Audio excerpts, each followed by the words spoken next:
talk about the domestic resource mobilization, and you mentioned the a very important part of this is local currency market. So maybe later on it would be interesting to hear a bit more concretely how you think you can help in that development. Anna, the World Bank has already been referred to in your CCDRs, which is a very important tool for the system to understand what the needs are of countries. And of course, you work very much with the other MDBs and with the IMF.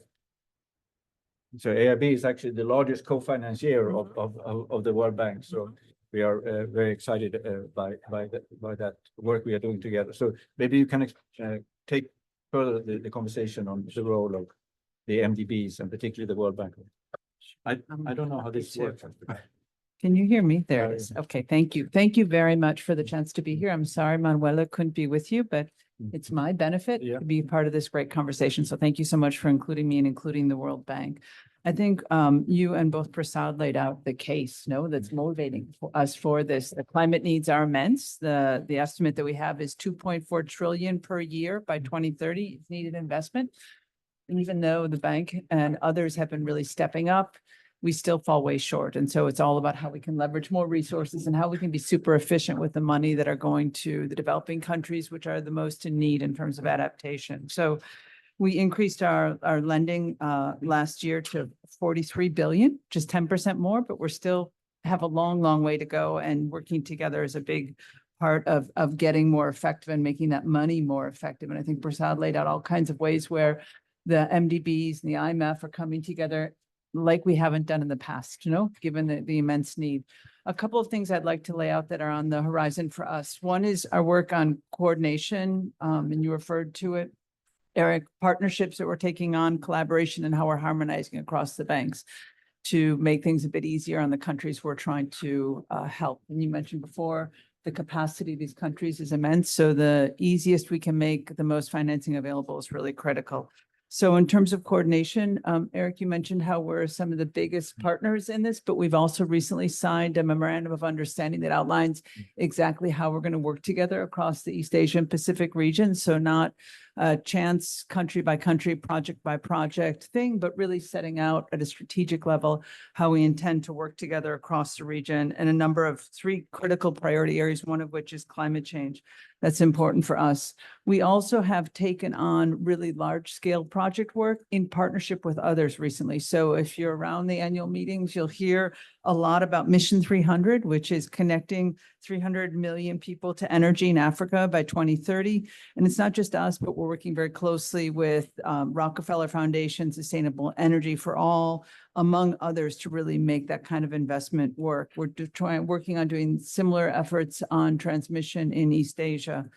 We have partnerships with the IDB, some of which was alluded to earlier, prioritizing net zero, no deforestation in the Amazon and strengthening resilience in the Caribbean, upfront partnerships, both to coordinate our operational work, our analytics, and then leverage our financial instruments. In Latin America, they're looking not only at the World Bank, so public finance, but we're also looking at MIGA for guarantees and the IFC to really crowd in a wide range of investments. So it's not only that, but we're also working on really strong collaborations. And it was good to hear the mention of Prasad's on the CCDRs.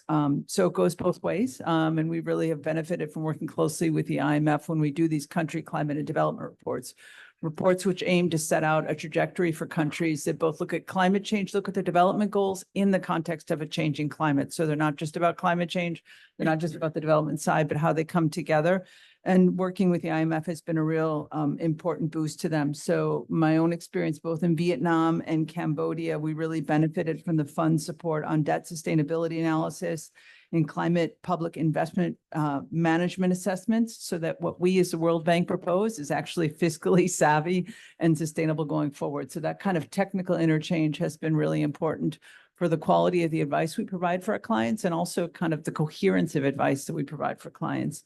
And then finally on harmonization, which I think is super important. So we are working really to get together with other MDBs to make sure that we have one set measurements for what is action on climate change and how are we progressing towards it. So For COP29, we're looking to have standardized measures of climate action across the MDBs. And within the World Bank itself, we have our corporate scorecard that we've come in where we've taken a much smaller and reduced set of targets for the bank that we all agree across all the regions, so our numbers add up. One of our managing directors used to always say, you know, we talk about money like kind of Goldman Sachs, but results are like this big because everything was so atomized and so tailored to specific circumstances. So this really in the World Bank internally having an effort to have clear measurements, fewer measurements where we can focus our results and really show impact across the board. I think doing that for us and doing it together with the other MDBs is really helpful. We'll stop there. Thank you. Thank you very much. And you gave a number of concrete examples of how this works now. The next speaker will maybe say something about the difficulties also of bringing everyone together, because Ivan has been very much at the center of the Brazilian presidency and what they have done to try to take further this agenda of MDB reform, making the system work as a system.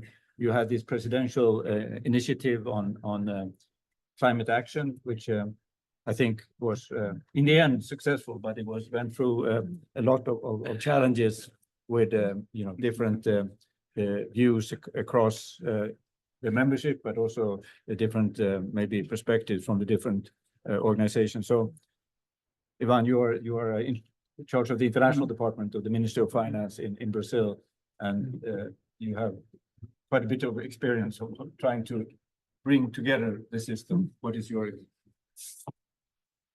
how would you like to go further? Thank you very much, Eric. A real pleasure to be with you. It's some familiar faces and partners, in fact, in this endeavor that we had the privilege to have during our G20 presidency since last year.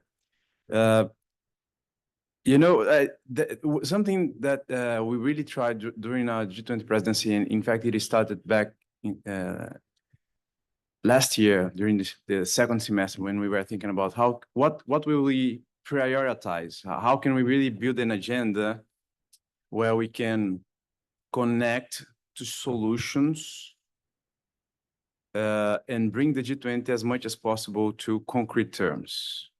So getting out of just statements, what can be done with the agenda of the previous presidencies, with what was relevant in the world right now.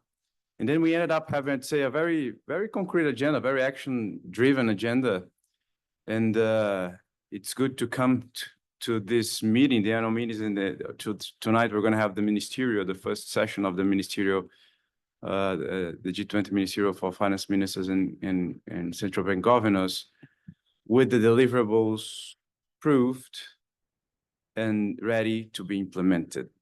And those deliverables, I'd say, do connect well with everything that we're bringing here today, is how to see, when it comes to development and climate finance, the system more integrated. How can we make really the banks more integrated? How can we really make the funds, the green funds, the vertical funds, better connected, and also with IMF, but also with private sector, and so in that process, really having something that, in our case, I think it was a very strong push in all the deliverables that we are right now having out of our G20 presidency, that is with strong country ownership.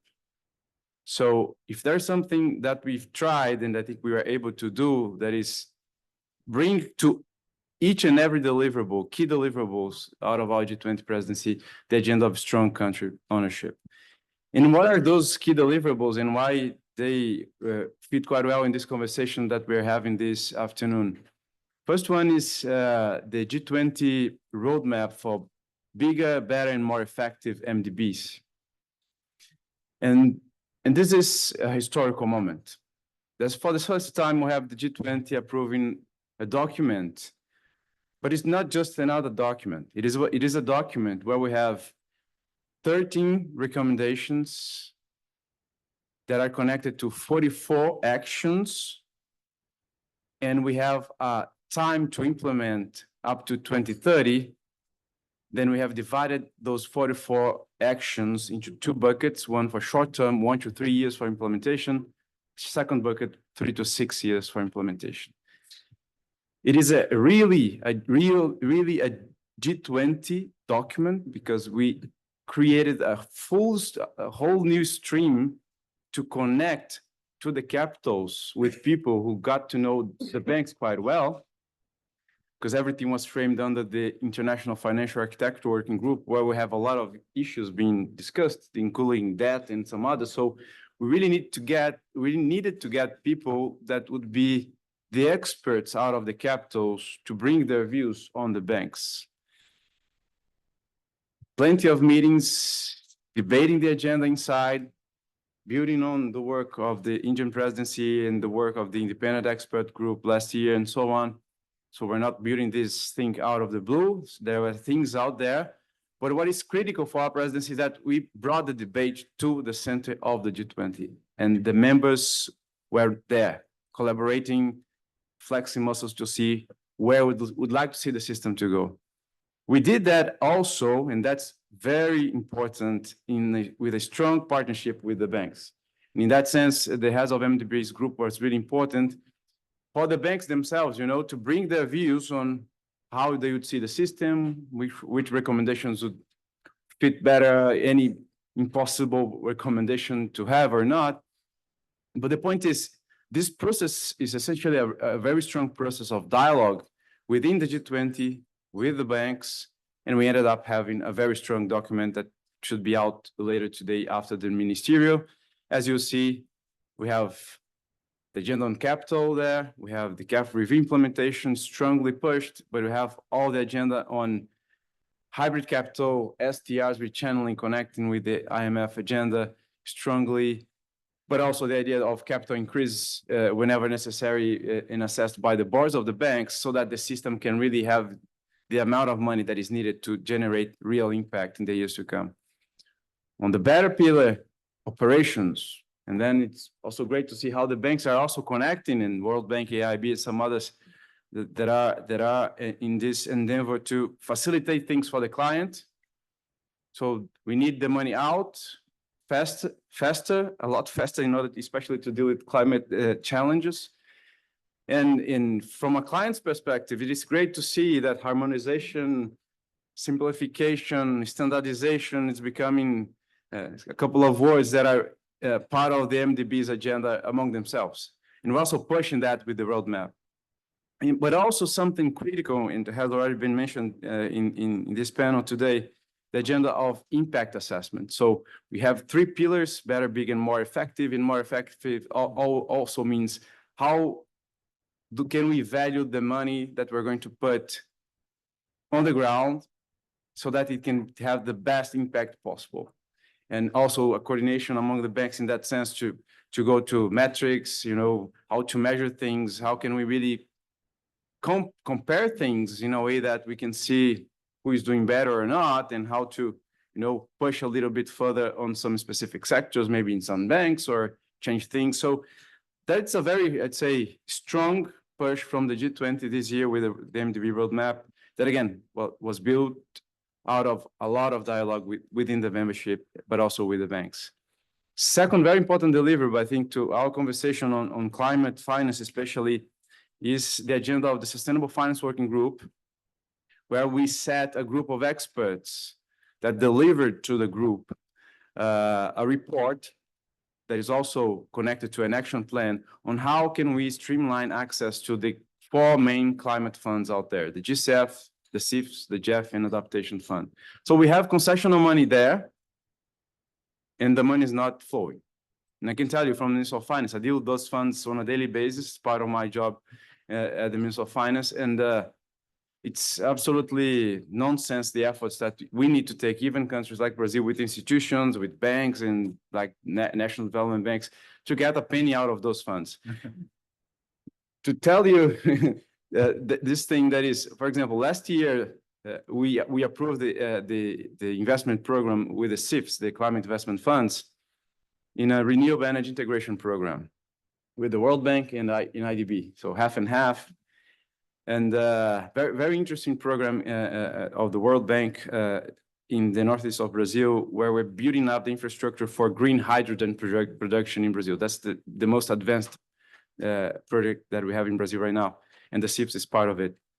But the first penny out of a project, out of a program of the CIPS, the Renewable Energy Integration Program, is going to be out in Brazil this semester, almost 6 years after the program was launched in a COP. So that's not the pace that the climate is really asking us to have. So the money is not flowing, essentially, and that's a critical problem, because we need concessional, especially for the low-income countries, but also for middle-income countries in areas such as green hydrogen, where we have higher risks, uncertainties, and technologies sometimes that need to be developed, and we need to bring the cost of funding down. So concession is critical also in our case as middle-income countries. So we are pushing with this report so that the money gets out. The report is quite comprehensive. It goes from the climate architecture agenda and so on. It goes to the specifics of each fund. How can we make accreditation faster? AIB has just been accredited for the GCF. And how can we, process things in a way that that money really gets out? And again, with strong country ownership. The money needs to go to the key projects that the countries consider that concessional money should go. Obviously, aligned with the programs, aligned with the objectives of the funds, but strong country ownership in building up country programs with the funds is important. And we're also pushing in that direction. So on the one hand, the MDBs moving for reforms. On the other hand, the key climate funds moving for reforms. In that sense, there's a real agenda of reforms out of our G20 presidency, and a real necessity to have you all on board to implement them. In fact, we really need to push for implementation. And just to finish, 2 important points that I think do connect well to the role of the IMF and the agenda of policy, in fact, in financing climate and development in developing countries. That is, we pushed a lot using the task force on climate that Eric mentioned, on 2 specific areas. I'd say one that is FX risk mitigation. And Brazil has launched the Eco-Invest program that's going to be coming with innovative ideas on how to deal with that, including tail risks for long-term investments. But also, so the agenda of attracting international, especially private sector investments to developing countries is critical, and FX is a huge hurdle there. So we need to tackle that, and we've been pushing again. IMF was always very well connected to the debates there. But we're also pushing, and we have just launched a new country platform, a new generation of country platforms. And Eric, I think that's a great connection with this panel here. That is, at the end of the day, to build up our country platform, we really reinforced a couple of principles that we were pushing from the G20, and they are strong country ownership, again here, flexibility, and connectivity. So the platforms needs to be country-owned. The countries need to bring to the platforms the sectors and key projects that they consider that they need to show to the world and get the money out of the world to finance transition in them. They need to be flexible because things change. Sometimes you don't need to have only one energy thing. That's why we created having a couple of different sectors: energy, industry, mobility, nature-based solutions. But in order to select the sectors for the platform, and then there is the connection with the policy and planning, we have gone from our planning, the ecological transformation plan launched by Brazil last year, the climate plan, the energy decarbonization strategy, the energy transition strategy, the industry decarbonization strategy, and we've seen which subsectors would be strategic. And more than that, we would really need money from outside Brazil, so international money, to come into the country to make those projects come to fruition. Offshore wind, green hydrogen. So we're bringing to the platform that was launched earlier today, not all sectors. We're bringing subsectors that we consider strategic. So the alignment to our planning and our policies in general is quite straightforward there. And we're bringing with this aim to bring international investors in and use the platform. And again, I finish, I'm sorry, Eric, taking too long. And I finished, we are also using the platform to connect to the banks and the funds. Because at the end of the day, the platform becomes a very interesting instrument for the government to, build the country program with the GCF. We're going to build the country program with the GCF through the platform.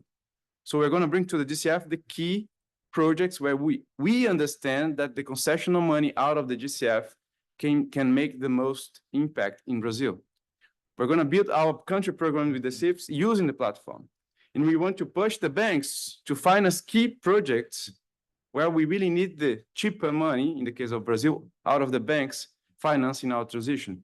So obviously to do that, it's critical to have strong macroeconomic agenda.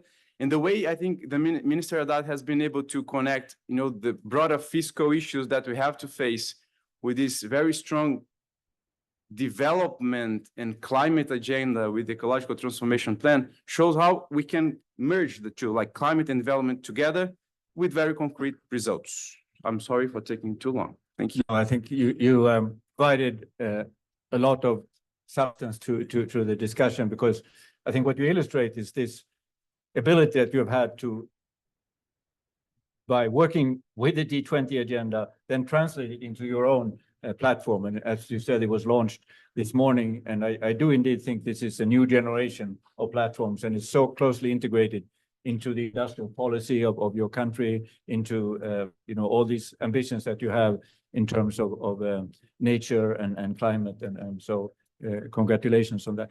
You mentioned something else that we'll come back to, I think, and you kind of alluded to it, these standards and co-financing. So it has been a very important, I represent a young institution, and it was very natural for a young institution to do co-financing, and now it has become sort of a way of working as system. And earlier this year at the spring meetings, this platform for co-financing was announced. And of course, this is really a very effective way for the system to work together, that we recognize each other's standards and make it much cheaper, much more effective, I think. And this is something that has, also thanks now to the Brazilian presidency, been pushed very heavily. Arunaba, you have been very patient. And so Arunaba is here, of course, representing, a very important country and absolutely critical what happens in India for the global climate effort. But Arunaba has also been a very important part of the UN effort. And we talk about the system as a system, but without the UN part of the system, we wouldn't be anywhere, I think, on climate. It's very clear that whatever we think of individual COP meetings and so on, that agenda would not have been pushed to the same extent, and would not have been the kind of unifying feature of the system. And I think it's true in many other areas, but it's particularly true in climate. It's true in health, for example. I think without the WHO, whatever we think of how WHO has functioned at different times, without that, we wouldn't be anywhere on the global health agenda either. So Arunaba has been he was part of the high-level expert group on I forget now the exact name of the group, but I think so. If you can bring both these perspectives, both looking at this as an sort of Indian perspective and the efforts you just came out of the G20 presidency, with a lot of traction globally, but what is it happening in India? What can you say about that? But maybe also if you can put some light on this UN, the role of the UN in all this. Sure. Thank you, Eric, and good afternoon, everyone. Thanks to AIIB for organizing the session, and thanks for having me as part of this important conversation. As Eric mentioned, I wear a few different hats. My day job is as the CEO of the Council on Energy, Environment and Water, which is an independent institution headquartered in India. But I'm also the vice chair of the UN Committee for Development Policy and served on the Secretary General's high-level expert group on net zero. And last year for India's G20 presidency, I was an advisor to our finance minister, and we were strategic partners to India's G20 presidency. So I'm going to try and bring in all of those perspectives, but really I know I'm the fourth speaker, but if I could be cheeky and just frame it in kind of, there are four big elephants, not one, there are four big elephants in the room. And I think all of us here and others in the room are grappling with one or two or all of them. One is the elephant of debt. And this is why the role of the IMF becomes so important, right? The other is the elephant of disaster. And we've not really talked, we've talked sort of implicitly mostly about mitigation in this conversation, but really about resilience. It's important because the more vulnerable countries get impacted by climate-associated disasters, the worse the debt situation becomes. Then there's the third elephant, which is development, right? Which is why the role of the bank is so important, the World Bank, but also AIIB in terms of kind of infrastructure that emerging markets and developing economies need. And then there's the fourth elephant of decarbonization. Right? The question is, are we being smart enough in kind of dividing the labor across these four elephants, or is there a single chariot that these four elephants can drive forward, right? And I say this in part tongue-in-cheek, but in part provocatively, because a lot of the things that already the coordination and collaboration between the bank and the fund are suggesting is that you can actually push the envelope a little further. For instance, we talk about debt for climate swaps, right? But one of the biggest problems with debt, as the G20 presidencies repeatedly have now pointed out, is the role of the private sector in holding, sovereign debt, right? And so what could the bank and the fund do to include the private sector also in the conversations around debt for climate swaps? Because otherwise you only end up with a partial solution. I'm not saying it's easy, but that's where you could take your collaboration and push it to the next stakeholder. Similarly, if you think about, Eric, you talked about the UN. One of the things that is stuck in the UN is Article 6. We got the rules, so-called, agreed in Glasgow, but we've not really operationalized. And it is a source, either bilaterally under Article 6.2 of the Paris Agreement or multilaterally through Article 6.4. Now, if you don't get that channel of financing going, countries will continue to rely on the traditional sources of lending, which we know are limited by the size of your balance sheets. So could potentially the bank and the fund coordinate on maybe serving as sort of institutional mechanisms for the priced transfer of what are called internationally accepted mitigation outcomes, the ITMOs. Effectively, you start buying them out rather than, as a way to trigger the market that is just waiting for that matchstick to get going. Similarly, and this important initiative of the Resilience and Sustainability Trust, could we use something like that, mechanisms like that, and leveraging the SDRs, not just for mitigation, but also for adaptation and disaster risk financing, especially by pooling the disaster risks across different geographies. Catastrophe bonds just in the Caribbean won't help, because all Caribbean countries are affected by similar type of climate disaster. But hurricane somewhere and a drought somewhere else, perhaps the risks could be pooled. But you already have demonstrated that you can create mechanisms that move forward. So that was one set of comments I wanted to bring to the table. The second set of comments is really, and I'm going to use the India example, but CW has also worked with Vietnam, Indonesia, South Africa, etc. So we bring in some of that emerging market perspective. It is really about, and I think, Anna, you mentioned this in your remarks, it's really about leveraging the balance sheets rather than the project by project financing, right? I mean, India alone is offering an investment market of over $500 billion this decade alone, up to 2030, for renewables, green hydrogen, and electric mobility, right? But that size and scale of the clean energy opportunity has really not registered. And no matter how much the bank stretches its balance sheet, and India's largest portfolio, you're not going to provide $500 billion. All the MDBs together would maybe come to 25, 30, $40 billion, $50 billion. You're going to leverage that at least 10x. Now, this is the point about emerging markets, developing economies. How do we de-risk the systemic risks, not the project risks, but the systemic risk? Currency has already been mentioned, policy and political risk, etc. So how do we pool those risks to bend the risk curves? The third thing, and Eric, you said this right at the outset, is the capacity building part. And there's capacity building of the financial sector and the non-financial sector. But in order to do this, we've got to understand the centrality of the banking sector itself. I mean, in India, the largest outstanding credit, is of the scheduled commercial banks, followed by the non-banking financial corporations.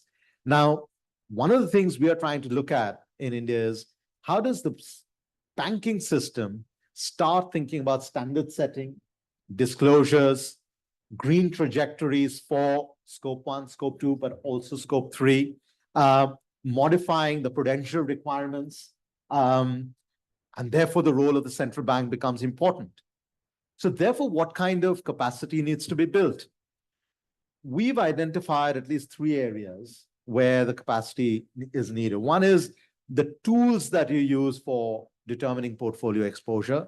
The second is the policies that you have for capital allocation across sectors. And third is metrics and targets. And I think Ivan also kind of brought that up in his remarks.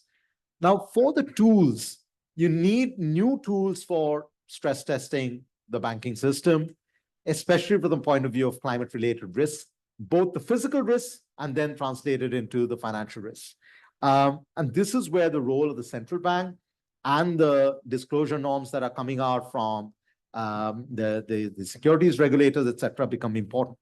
But then you also need policies for capital allocation. So in India, we've experimented for quite some time now with preferential lending for clean tech sectors, et cetera.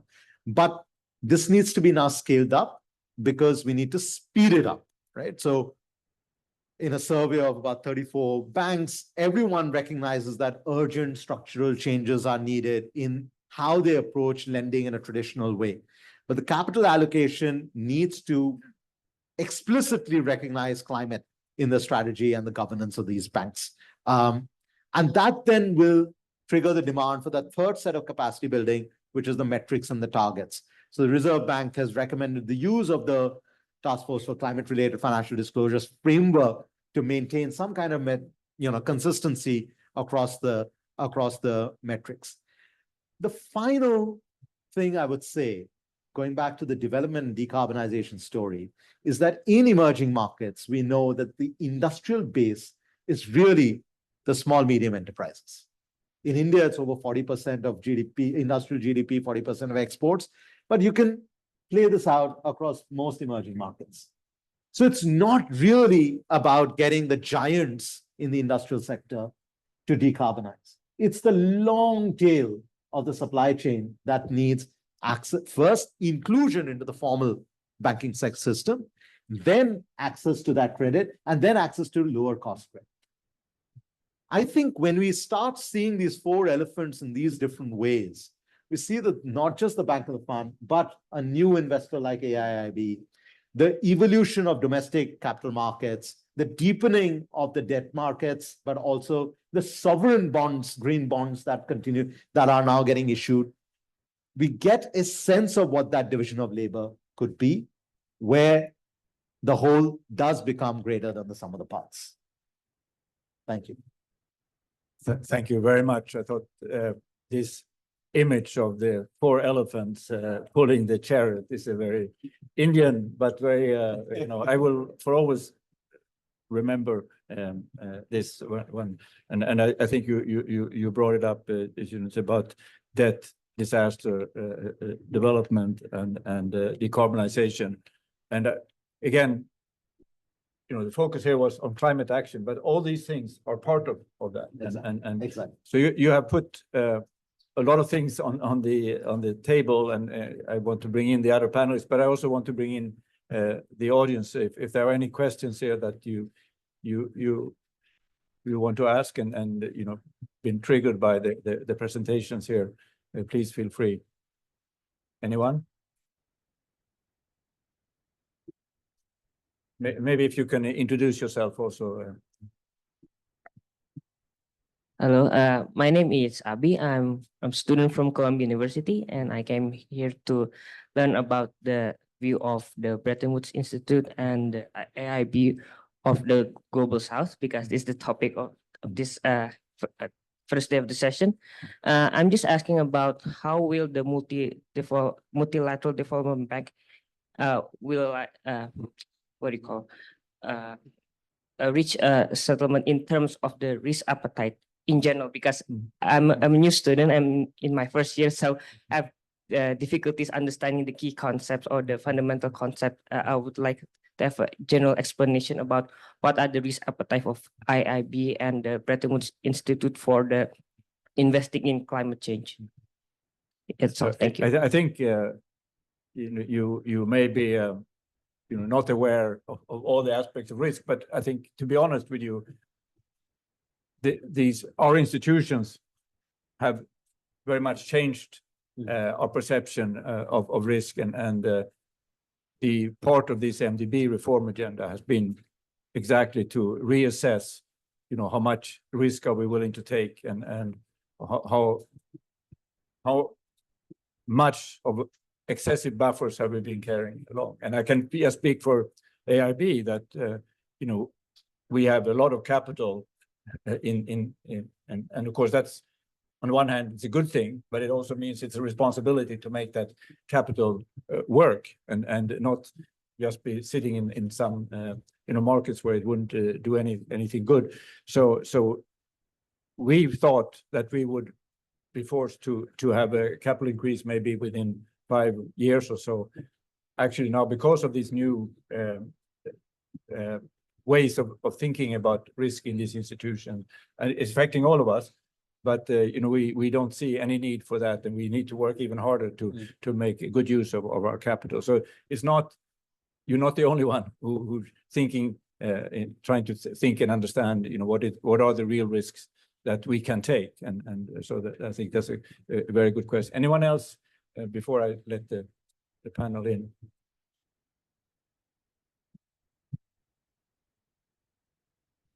Okay, so there's a lot on the table. I don't know, Prasad, do you want to start, or maybe I think picking up what Arunabha, the kind of challenges and maybe debt, sure, disaster, decarbonization, development, all of those things are part of your agenda. Yes. Yeah, I mean, everything that Arunabha said was, it's very important, and we have a hand in many of these things. Yeah. So I'll just give it around an example, right? So once we give financing to countries, that is, once we give the resilience and sustainability facility, although there are reforms and policy that is supposed to create an enabling environment to crowd in private sector financing, it is not going to happen. Because even if it is not for climate, any investors on the private sector shy away from investing in emerging markets, even otherwise, because they are not of investment grade, many of these countries that require financing. So one needs to do something more, and there needs to be a deliberate strategy to bring in financing, especially for climate, because there are additional risks for climate-related investments. And to fill up the gap of climate investments, you need a strategy of first identifying that there is a project pipeline. Even if the investors have money, there should be projects for investment. So they need capacity to identify project pipelines. One needs to move from a project level approach to a programmatic approach. One needs to make sure that there are public-private partnerships so that you can achieve scale. And the last thing is there needs to be risk sharing and de-risking to make sure that some of the risks that Arunabh said, that what could the fund and the bank do to invest, to bring in the private sector. So these things are required. So in 10 of the 20 countries where we have lent, we have convened and in some cases co-convened with the World Bank roundtables, which is nothing but a proxy for the climate finance platforms. What we are finding is that it is not easy for a country to own and set up a country-led platform because they simply lack the capacity. They do not know how to do it.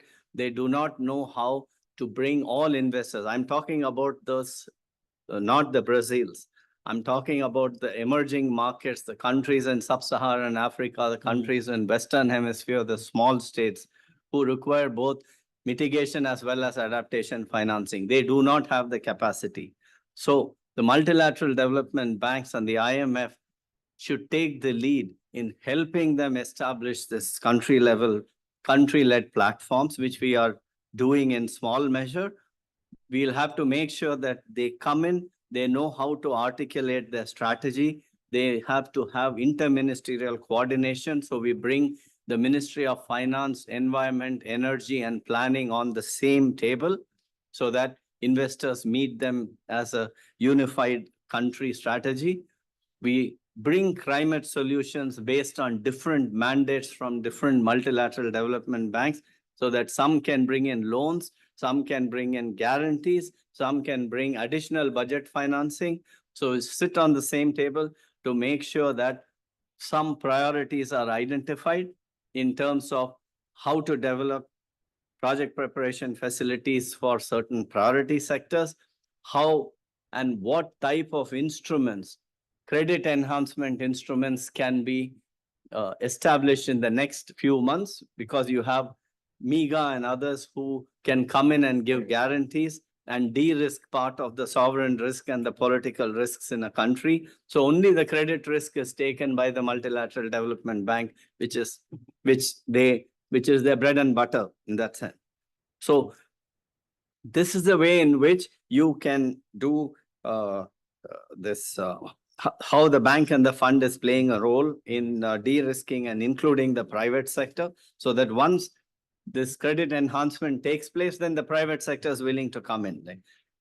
Then you need for this not only to focus only on mitigation, but also on adaptation. Yeah. In adaptation, it's even more difficult to bring in the private sector. So what type of more innovative ways can you think of, and how can you bring, how can you make the private sector and others realize that climate change is a public good, that even if the government invests, the benefits are going to be reaped by everyone, so they have to play a share. So where is it that they can take an additional premium or risk in coming in with investment? So these are some of the things that we are doing. Voluntary carbon markets is also very important. This is more in the World Bank's agenda, but the IMF is just thinking on regulation, on data, and on disclosures and things like that. But I think the World Bank can speak about the voluntary carbon markets. Thank you very much, Prasad. So, Anna,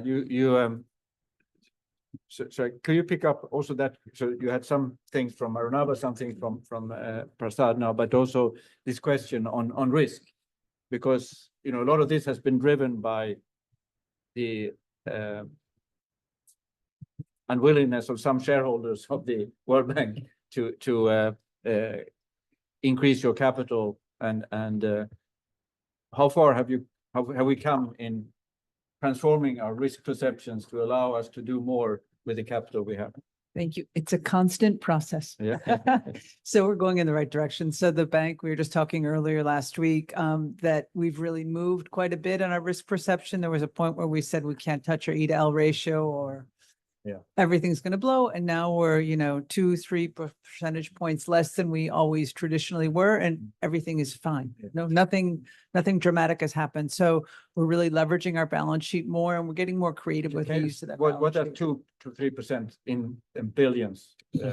I don't remember No, billions but off the top of my we're head. No. talking about, It was, I you know, think, 10 billion a year more for yeah, each percentage yeah, point over yeah. 5 years. I think Yeah. those are the numbers. Yeah. If you, Yeah. you probably remember better than I no, do. but we're Something talking like about that. very large Very numbers large now, numbers, and no? in all the institutions. So your question is very So it's valid. a big one. And I think Prasad spoke a little earlier about the more, creative is never a great word, I think, when you're talking about finance and fiscal, but the more innovative ways which we're using our balance sheet to stretch and adapt to specific needs of specific investments.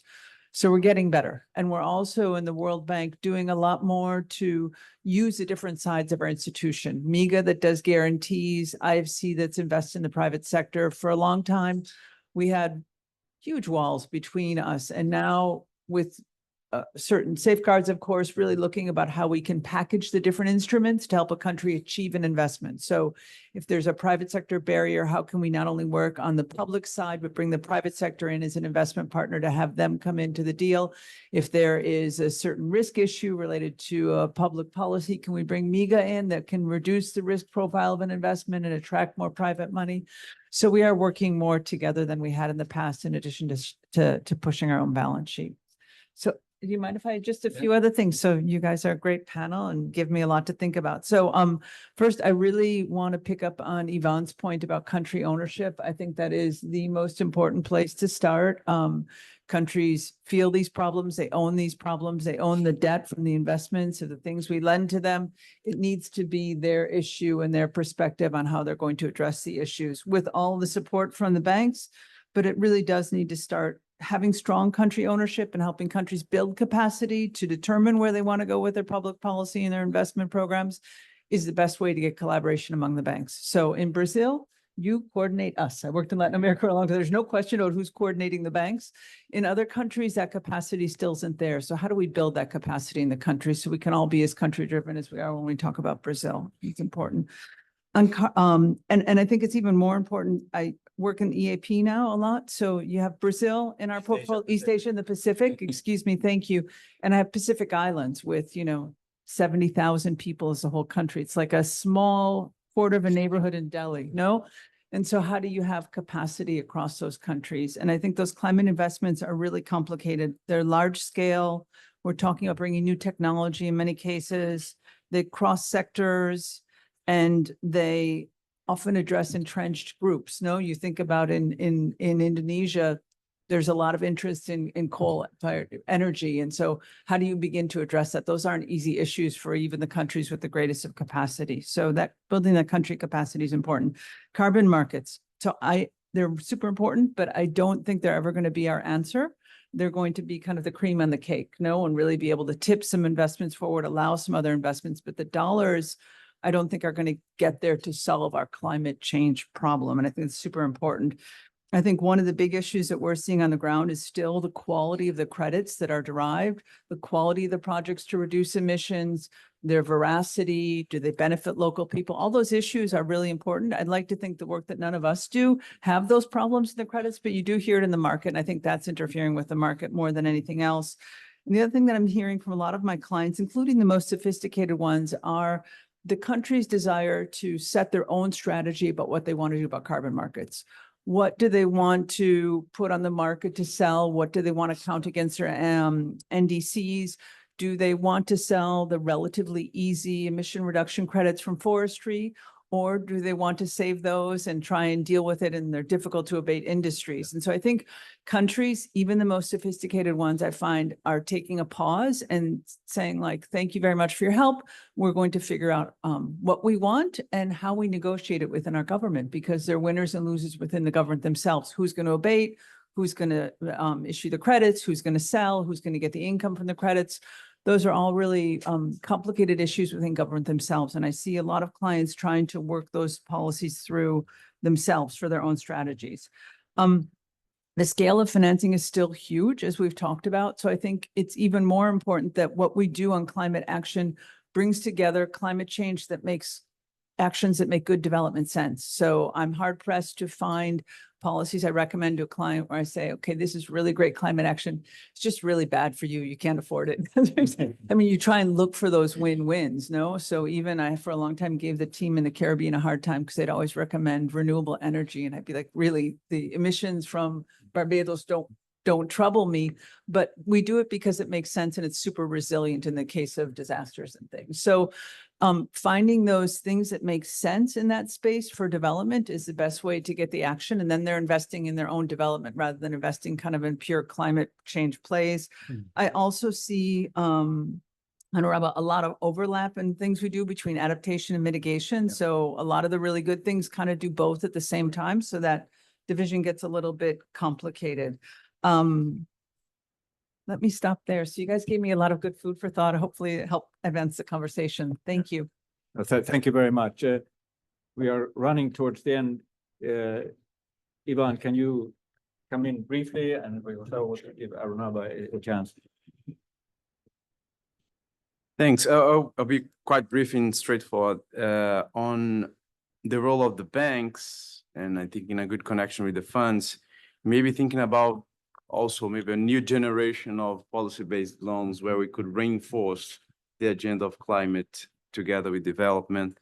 AIIB is starting to flex muscles in that direction too, and I think that that can be a very relevant part of the story if we, re-engage with countries that are getting some budget support, but especially focused on this connection between climate and development, and in that sense, we can see that also being quite useful to maybe build up the platforms that they might want to have.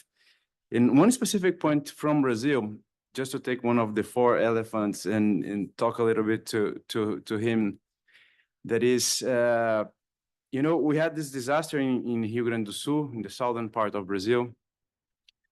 A lot of rain, floods, and then the federal government had to go there and quite strongly, send money and help in the process to deal with the disaster itself, but also to start the reconstruction. Many of the banks are there, also AIIB, World Bank, and some others there trying to help in the reconstruction process.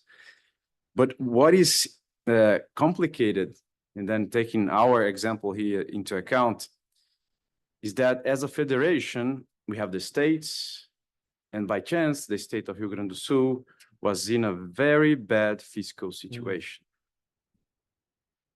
And so, how come may the good and sound state of Bahia in the Northeast, one of the poorest parts of the country, start to see the federal government send money to deal with disasters and reconstruction in a state that was essentially quite poorly managed fiscally? And so it starts to be a federative debate that is, all right, so how can we deal with that? And what are the incentives that we as national government can put in place so that in their fiscal policies, those states can, adjust or maybe, but that's a very difficult situation. And we don't have everything set right now. But again, it connects well with all the agenda of, how to connect public policies, and especially macro and fiscal ones, to the agenda of dealing with one of the elephants that we have here in the room. Thank you. Now, so we have committed 1 billion to help with this issue, and it's exactly, we cannot lend to the states because of this, and so we have to lend to a few municipalities and a few development banks active in that. So these are very, very real issues. So I wanted to get to that actually for India, because so India has not created a platform. yet at least, and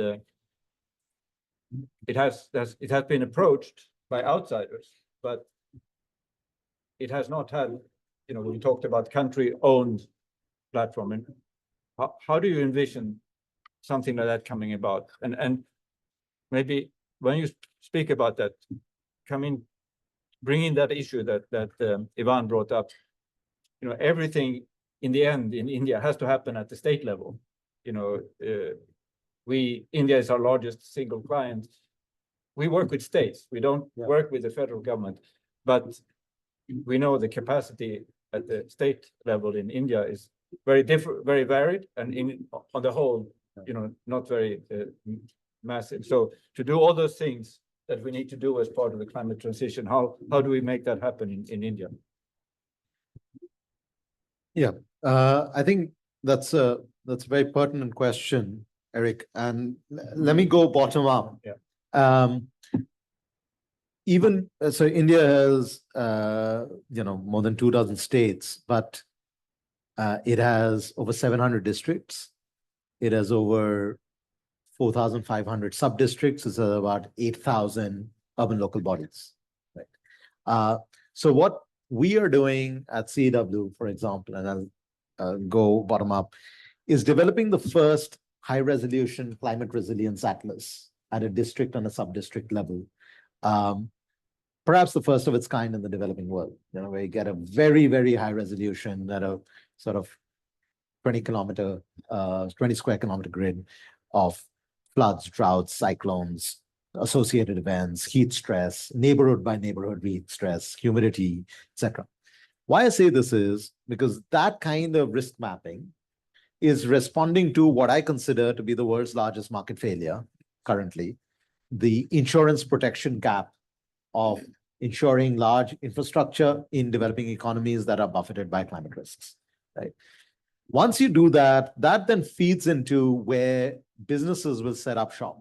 So we just worked with the Confederation of Indian Industry to help identify locations where business risk, physical climate risk is going to impact the capex investment that will go in from their membership.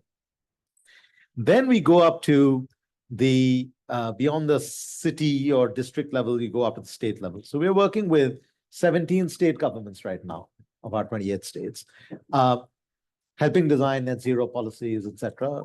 Several Indian states have now already started announcing net zero targets earlier than the 2070 stated target at the national level. For some of them, we're also helping them design what might be then climate-related budgeting, right, at the state level. All that then feeds into at the national level, where there's, of course, a national plan for climate change. There are sectoral plans for renewables or green hydrogen, etc. But back to something Ivan said, we've got a constitutional mechanism called the Finance Commission. And the Finance Commission determines the formula by which the revenues are shared. And one of the things that the new Finance Commission is looking at, and we've been asked to do some analysis on this, is actually climate-related risks, which might potentially, I mean, we don't know what the Financial Commission will eventually come out with. The formula, now, if you manage your risks better and you manage your fiscal state better, does that actually give you more of the resources? Sort of the converse of the example that Ivan was highlighting. So even in the absence of a common platform that you're rightly highlighting, it's important to understand in this kind of large, complex political economies, there are also many other channels and routes through which impact at scale can be had. And that's why we as an institution are working across all those levels of governance. And I think on the back of this are new things, right? The Indian carbon market is being designed now. The finance minister in our budget speech talked about the taxonomy that has to be now finalized. There's an International Financial Services Center that has been set up, which will serve as a hub for sustainable finance for India, but also for the broader geography. So I think there are new institutions coming up, new initiatives coming up. Will all of that come together as one single platform? Hard to say. But, if you peel the onion sufficiently, there are enough layers in there to kind of pick and work with. Thank you very much. So I think this has been a very substantive, very interesting and very promising discussion. So I thank you very much. It's not a coincidence that we chose climate action as a topic for this discussion, because in the end, this is what has driven change. I think it is, we have talked for a long time about MDB reform, and we have talked about the system working together, and there have been a number of different groups and so on trying to promote it. But honestly, before this climate pressure, not much happened, and now things have happened. Certainly, I've been involved in these institutions on and off for the last 25 years or so, and this is the first time I feel that there is real traction and real change, and you heard some of the examples of that, and the importance of this country platform is this kind of anodyne, not very exciting word, but that's where the system manifests itself. That's where all the institutions have to come together. The IMF, the MDBs, the national and the regional development banks, the UN system has to come together in these platforms, and they have to be led by the countries. India is never going to work if it comes from the G7 or even the G20. It has to come from within, and it has to deal with all those issues that Arunabha was talking about. How do you get this translated from the national level to investments in individual parts of the country? You mentioned SMEs. India has a particular concentration of SMEs, and how do we get these small companies to transform? Thank you so much, and I very much appreciate the time that everyone has taken to really dig deeper into this. So with that, I want to suggest we give the panel and some applause.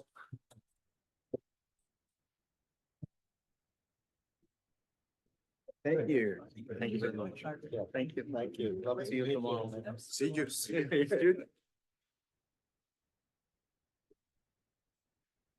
You swing by then, you let me know. I know you're working now more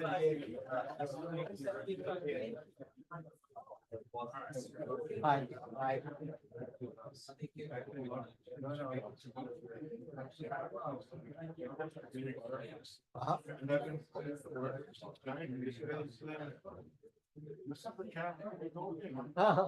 He's on our board. Right. Anyway, I'm quite interested in your energy connections. Yeah. Yeah. And also the hydrogen. Yeah. Because with every in which you are presenting the case for creating a multilateral financial platform or create the exact financial platform. We're talking about creating a financial platform. What we done here but the energy needs of the global. Please do, and I'll immediately connect you to our Center for Energy Finance. Yep. Yes, of course. Yes. Yes, indeed, indeed. Probashi. No, I'm here, so. Gotcha. Pleasure. Thank you. Thank you. Thank you.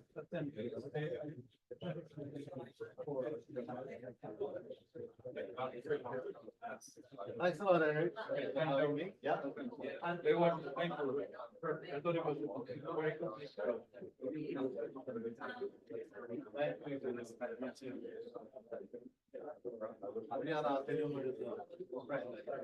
I think I met you in yeah. The finance meeting after the leaders summit.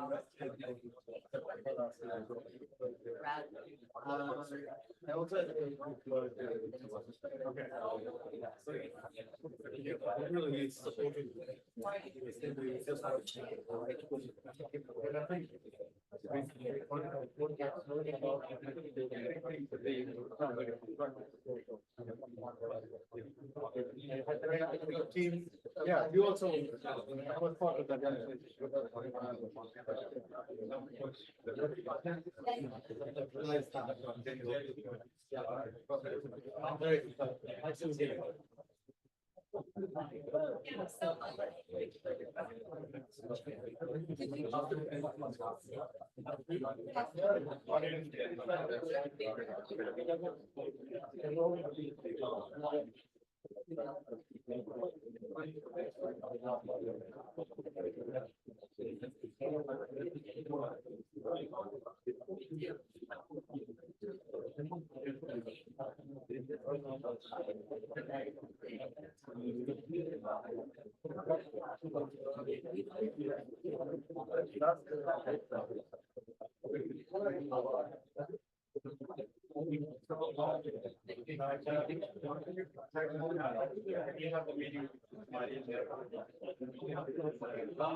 Thank you.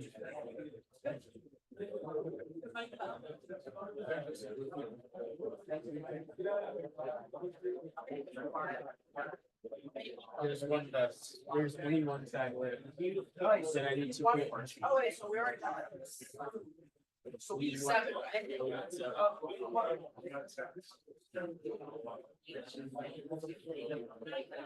Non è scritto nome.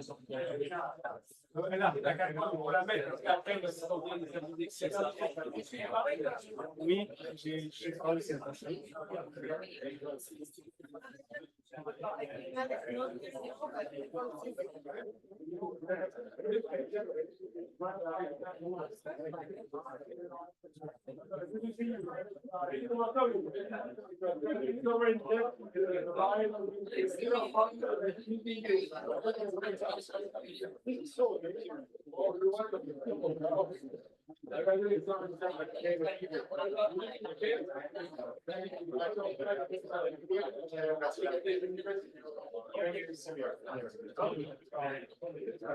No, we haven't.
Yeah.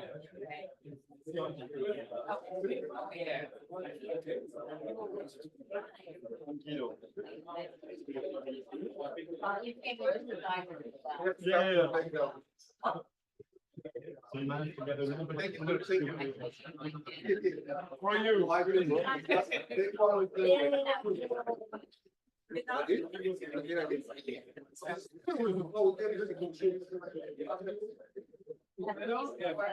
And Vera, we go right. Okay. Yeah. Exactly.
Amazing. Well, we need up. C'est bon?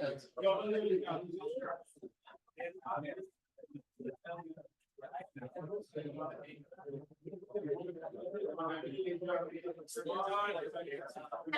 to see you later.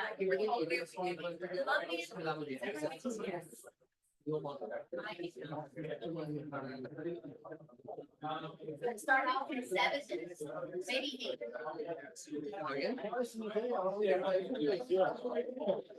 I'm not following you. I'm following you. This meeting is actually the same. No, a third of the participants. It takes you half an hour to get a corridor. When you get I can still identify faces, but the names do not come back. Previously, it used to be Rolodex. Now I can't even remember the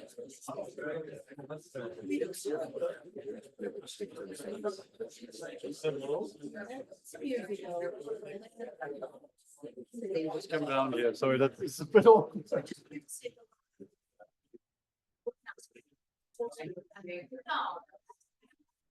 Yes, well, we had a great discussion. I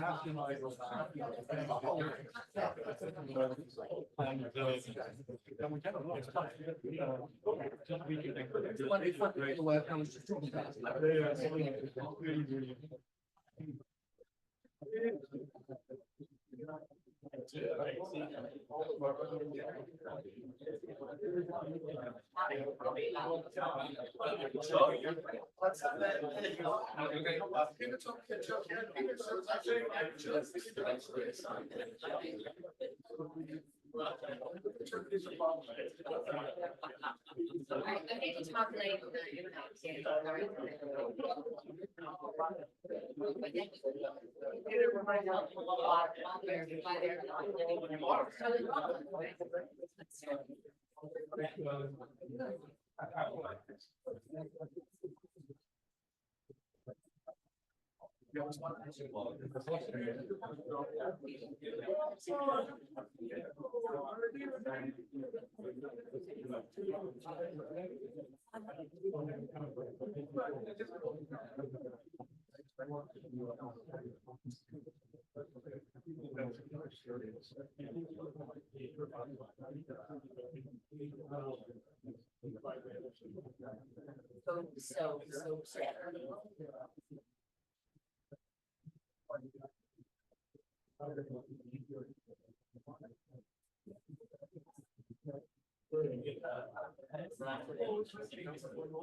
Okay, if I can call our panelists and speakers to join the session, the 6th roundtable, in fact, that we are hosting on the sovereign debt.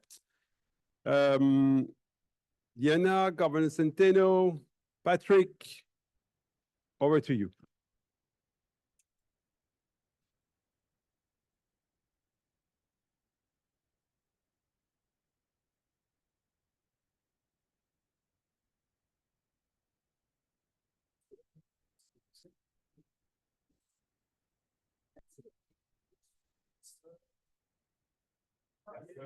Yes.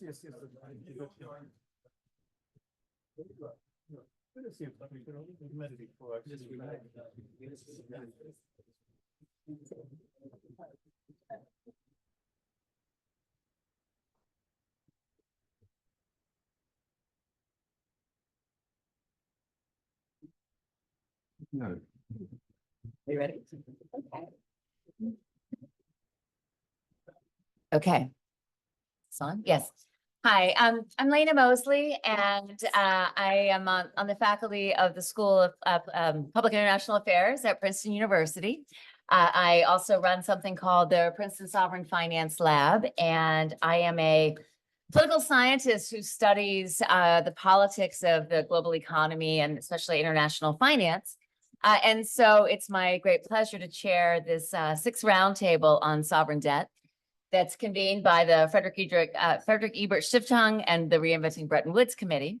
And this is the sixth time during the spring meetings that this has happened. And the idea is to bring together representatives of governments, finance ministers, central banks, as well as private sector actors, multilateral development bank representatives, UN agencies, think tanks, academia. Near as I can tell, anybody who will show up gets to be part of this conversation. And the idea is really to have a frank exchange of views and think about some of the issues that confront us with respect to sovereign debt. And of course, we can think about the kind of frequently made assertion or fact that many countries now spend more on servicing their debt than they spend on social programs. And in a world in which climate change, adaptation, and mitigation is becoming increasingly urgent, this constraint is going to be even more obvious. Someone asked the panelists to reflect upon two big questions today. And so those are, how do we think about achieving climate-related goals as well as maybe infrastructure-related goals in a world in which many countries have moderate to high levels of sovereign debt? And how do we think about improving the practice of debt sustainability so that countries really can meet their social needs? We have a few constraints beyond fiscal constraints. We have time constraints in terms of our panelists' commitments. And so we're going to divide this session up in a way that might look a little unusual to all of you, but which allows people to come kind of in and out of the conversation. So we're going to have remarks from three panelists to start us off. I've asked them to each take 7 to 8 minutes to make their opening remarks. Then we're going to have time for some questions of these panelists. And then we're going to have another set of 3 remarks and a little switching out between Governor Centeno and Vera Songway right around 4 o'clock. We're scheduled to go until 5 o'clock. And so after that second set of comments from our panelists, we'll have another chance for me and also for all of you to ask questions of our panelists. And so we're going to start by hearing from Mario Centeno, who is the governor of the Central Bank of Portugal. He's been in that role since 2020. Before that, he was Minister of Finance in the government of Portugal. And so my guess is he might have something to say on these issues. Governor, please. Thank you. Thank you for inviting me, and thank you for such an important topic to be raised in this context. Well, central bankers have been busy dealing with inflation and using the sole instrument we have to take that, which is interest rates. And interest rates and debt, when they go together, we feel the heat. But we now have inflation under control, more or less, at least in the Eurozone, so we can take care of other issues, such as the one that you presented so well, and we have to, and we are here to discuss.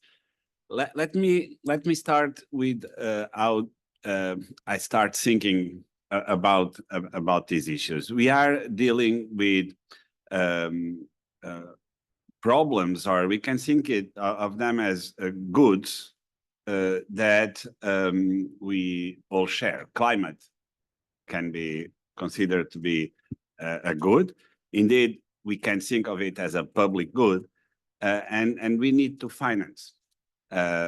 Sometimes in the past, for a long period of time, maybe we thought that was a given, but now we understand that we have to do something about it. So the first word that comes to my mind is, it's actually a verb, and it's to commit. We need commitment. We need commitment to be able to finance public goods that are global, that have huge spillovers on all of us. And one example in which I see some lack of commitment, and that can be very can be useful to set up the debate, is what we globally have been done in terms of commitment to Amazon, to Amazonia. There are very big debates globally on who should finance the good that we all share that comes from these examples. And we need to take that as a world responsibility instead of only one country or a few countries' responsibility. And this is even more so when we look, as you mentioned, to the levels of debt that most countries have right now. We live in a world of high public debt. Portugal is one of the few examples in which we are today with lower debt than pre-COVID, but that's an exception because most countries are today, in terms of public debt, at higher levels than before COVID. And this is a challenge, especially as I started with when interest rates go up, and the debt service of these countries is now larger than before. It is true that advanced economies are more indebted than emerging and developing economies, but that's how the market steers the probability of being repaid and the amount of money that different countries can get in the market to finance themselves. So it is a problem. High interest rates, the capacity to be more in debt by some countries is difficult. And these countries, the emerging and developing economies, they were not able to use this inflationary period to reduce debt. So we didn't see, in this case, the sort of inflation tax that sometimes governments can and know how to use to lower that debt to GDP ratio, and this is again only adding to the problem.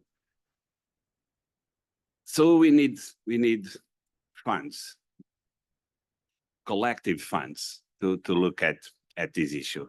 But how much of these funds we need? And when we start discussing numbers, it's hard to again continue with everyone on board. I'm going to give an example back home in Europe. Mario Draghi's report that probably all of you already heard or even read about. There's a number there, and the number, which is 800 billion euros per year for 6 years, concentrated all the discussion on an issue which has to do with Europe reforms and productivity enhancing policy measures. And only a few people discussed the measures themselves, and they all concentrated in the numbers. So numbers are a magnet in these debates. And sometimes we break the discussion, or we shut down the discussion just because of the numbers. But we need to understand the importance of the numbers. And the importance of the numbers is not the magnitude itself, is what they will do for us. And when we see that, for example, estimates point to the needs of investment by the European Union to the amount of 5.1% of GDP average until 2030, or for the world altogether, 4.5% of GDP. This looks like good, large numbers. But we must compare those numbers with what we used to spend in global issues that were of big concern for us. And I'm going to pick only one, which is the amount of money that we spent on defense during the Cold War period. And the number was larger than this one, was 7%. So if we take truly the public good dimension of these investments, they may not look that big. And we need really to face these numbers with some degree of so that we can make progress on the debate. Otherwise, we are stuck with the numbers and we don't really understand or realize why do we collect them on the first place. So to conclude, let me give you two more ideas. We can think and we should think of the climate transition as a technological shock. This implies that we need to adapt to this technological shock. We need, of course, investments. But if you compare this technological shock with globalization or automation, which were shocks, technological shocks that we have been coping with for decades in our economies, this may not look that difficult to take on board, because these other technological shocks, they involve some form of labor substitution, and labor substitution is harder to tackle in our societies. Those that lose tend to be in larger numbers than those that win, and that's not what's at stake for us with the climate or the infrastructure investments that we have to do.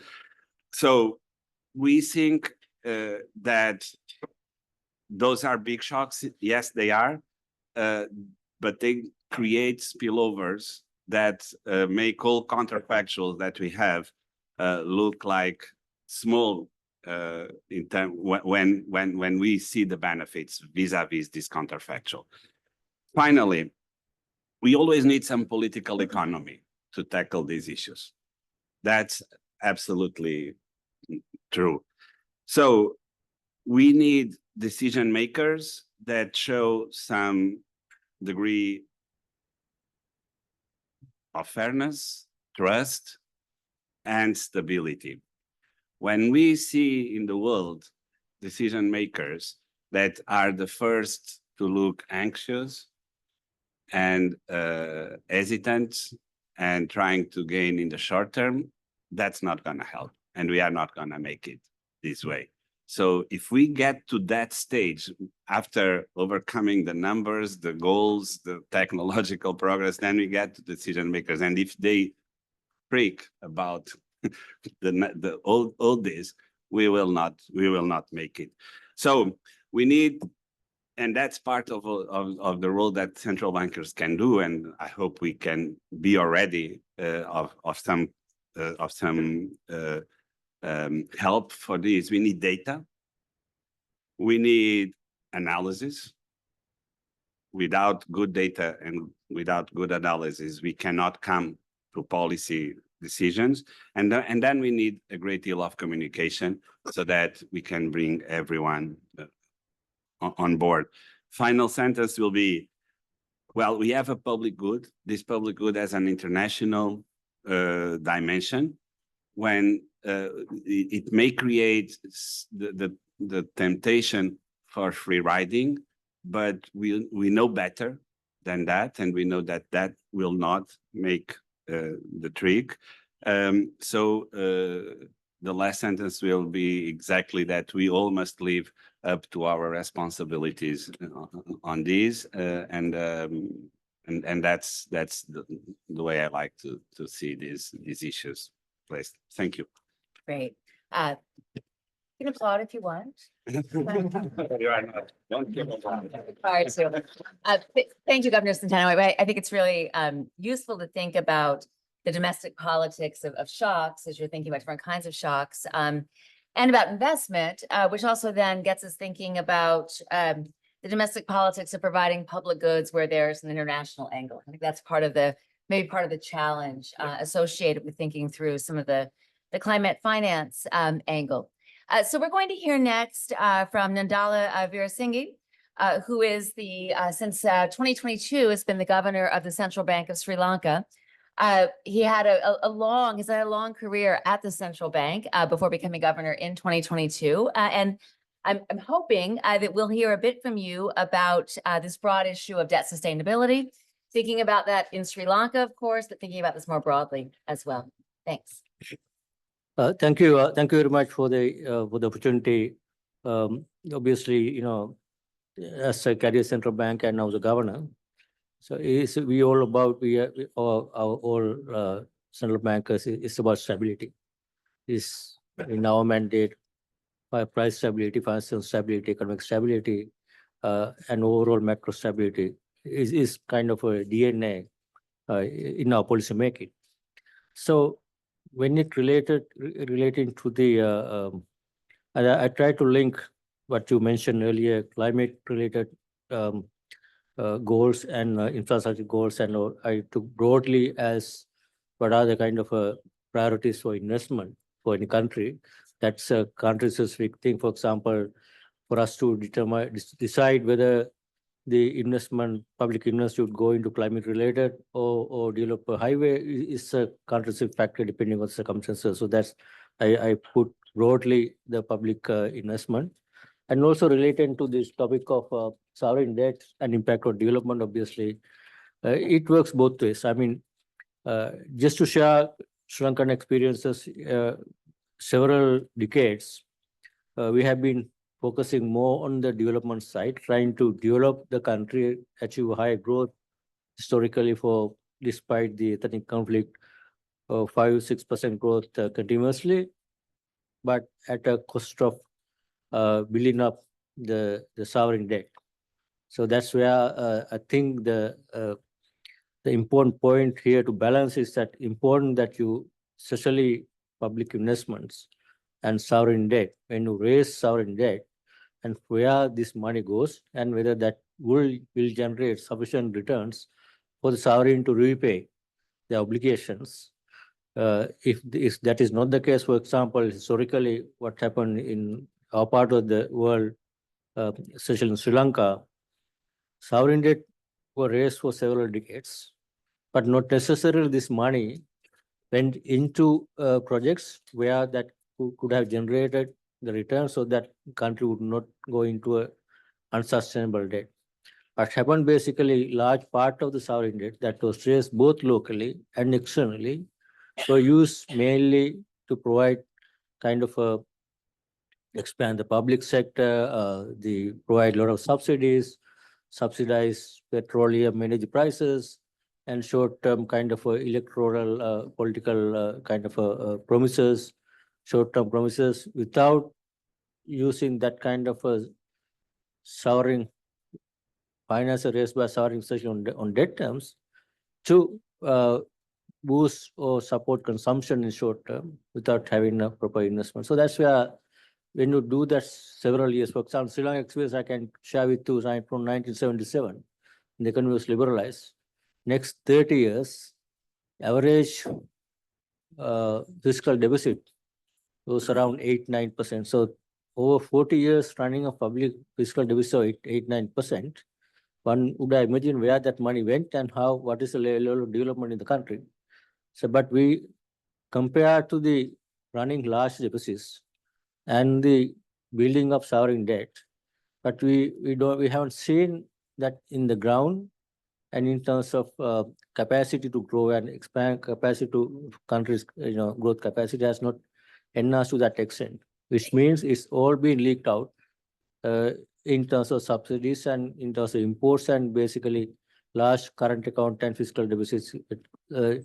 Basically, typical empirical evidence is strong where this what we call twin deficit story. Large fiscal deficits for several decades, reflecting in large current account deficits, and there's strong evidence, and which has been the result of boom and bust cycles. 16 times we were bailed out by the IMF for balance of payment crisis until 2020, and all of a sudden, all of it that with the COVID came in, And we never had any kind of fiscal buffers, monetary buffers, external buffers. And we had to face the COVID, the external shock. And even with that, the policy mistakes that the then government had without proper understanding of debt sustainability ended up in a debt crisis, sovereign debt crisis, and together with the balance of payment crisis, basically that's where country went into a very deep, worst economic crisis we had since independence. So that was the situation that we had. Basically, this is not a situation where we can think about what are the infrastructure goals, what are the climate related goals. I mean, this all we had to forget about this and try to come out of this crisis and regain stability. So in that kind of situation, that's where what we learn is mainly when you have that kind of a large macro imbalances in terms of both unsustainable fiscal deficits, basically spilling over to balance of payment, and the IMF is bailing out all the time, but we never move into the same direction of policies. And once IMF's gone, then we going back to same bad practices by the governments, and then again boom bust cycles. That's the history of Sri Lanka. Now we have to transform that. This is where we are now in. With the crisis, now we are first time, this time, so Sri Lanka sovereign debt had to go through restructuring process because if unsustainable, IMF determines this is non-sustainable debt. No one is willing to provide even domestically and externally. Raising finances is going to be very, very challenging. And that's reflected in the economic contraction, like some of the in the Europe, like Greece and Argentina, all this crisis, their economy had to basically devalue and went through a huge crisis. And that's now in the process of recovery from 2020 onwards. The process is that now first priority is to make sovereign debt sustainable. That's the first priority. Without that, I don't think there's any other way out. So that's where we started the restructuring process and negotiated with all the private creditors, official bilateral creditors, and even domestic. We have debt, both domestic 50%, the external 50%, out of 128% of GDP, with very high fiscal deficits. And adjustment process, stabilization package was very, very painful. And for example, from the monetary policy side, interest rates were low as 6-7% during COVID time, with huge monetary expansion and pumping in liquidity. And when I took over as a governor into April, we had to raise interest rates. All of a sudden, overnight, interest rates were increased by 700 basis points, and which resulted market interest rates went from 7-8% to over 30% within about a couple of months. So then you can imagine the situation where when you have that kind of a shock in tight monetary conditions, and at the same time there's no other choice, fiscal also will have to be tightened because the government has no one is willing to finance the government, so government had to impose very high taxes with the contracting economy. Is even very painful. Although VAT, value-added tax, income tax, all had to be increased, even under the IMF program. That was a painful process. So that the country went through a very, very difficult process. But I think the good part of that is once you do that kind of a very painful, ambitious, very short-term stabilization program, and results are also fast. From 2022, inflation was 70% and food inflation 95%. Within 12 months, it became 1%. The inflation became 1%. That's the fastest disinflation process we ever had. I don't think any other country had this kind of disinflation process, very short period, with both very tight fiscal conditions, very tight monetary conditions. And as a result, we were able to, on the one hand, and also prevented a banking crisis. When you imagine a situation in a country, is contracting, assets are all under heavy stress. Banks are going through large depreciation, currency depreciation almost 45% within a couple of months. With all these things, One thing that we were able to prevent a banking crisis, but ended up in sovereign debt crisis and investment crisis. But IMF came in, World Bank also supported, and also creditors also supported. So with that, within a short period, now compared to the over 11.8% budget deficits, now this year is going to bring down to 7-8%, and over a period of time 5%. And your primary surplus from negative 6% primary deficit now is this year, within 3 years, is going to be a surplus reported.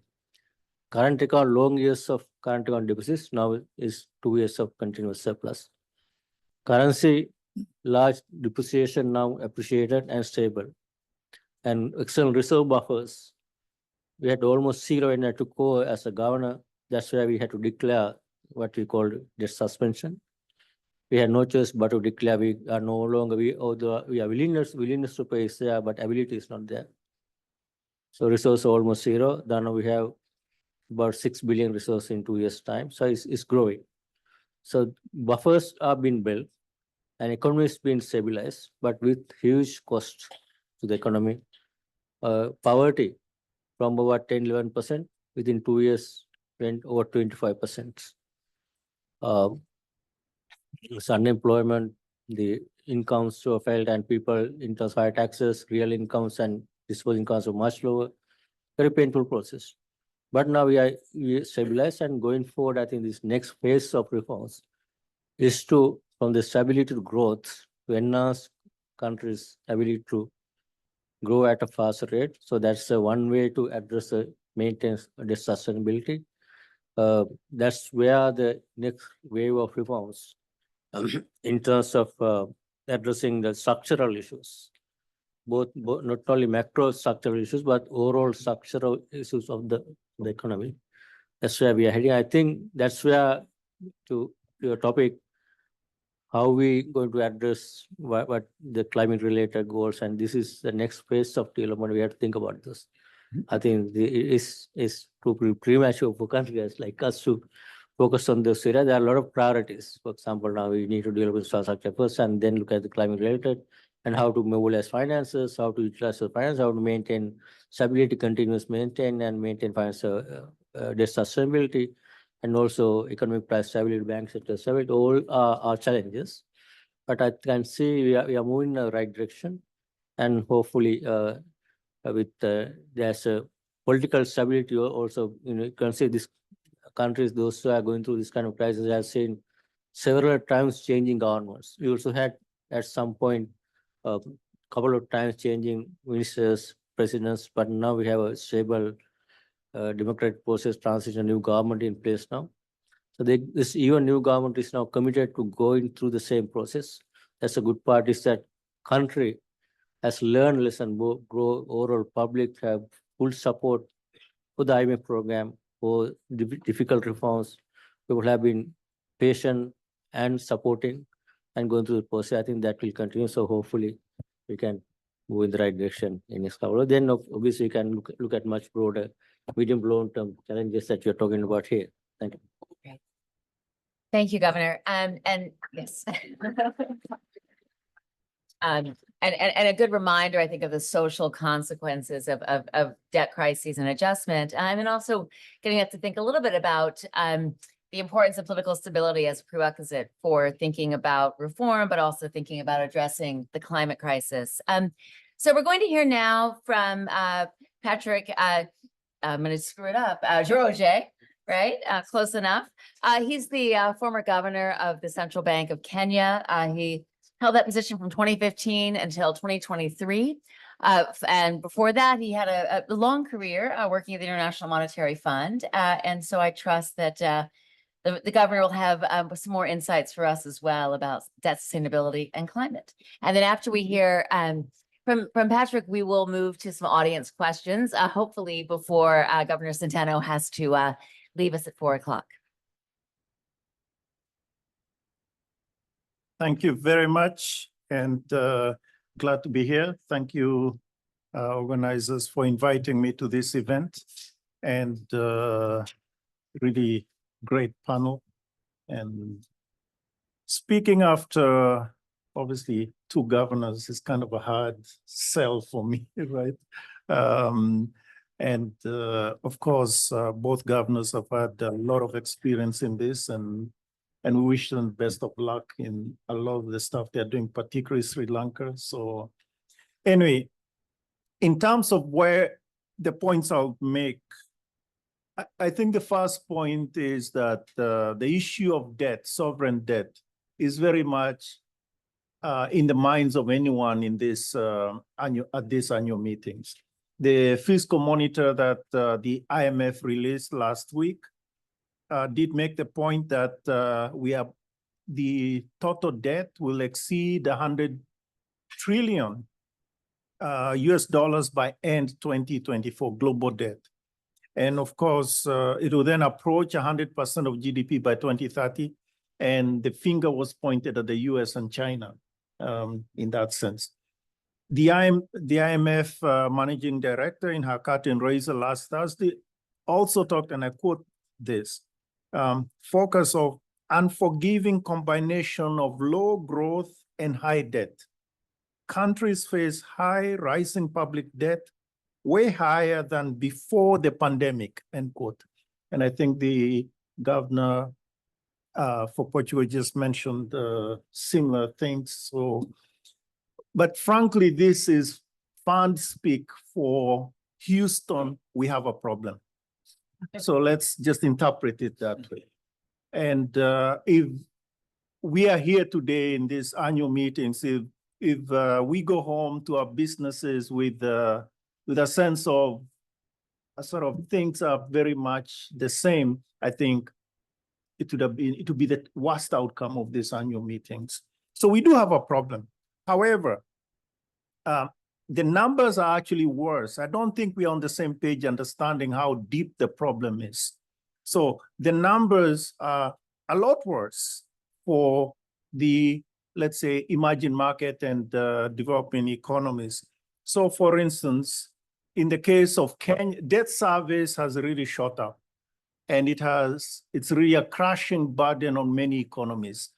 Kenya, that I'm more familiar with, I don't speak for Kenya anymore, so this is, but I mean, the numbers are the numbers. Debt service cost is at 60% of tax revenues, yeah.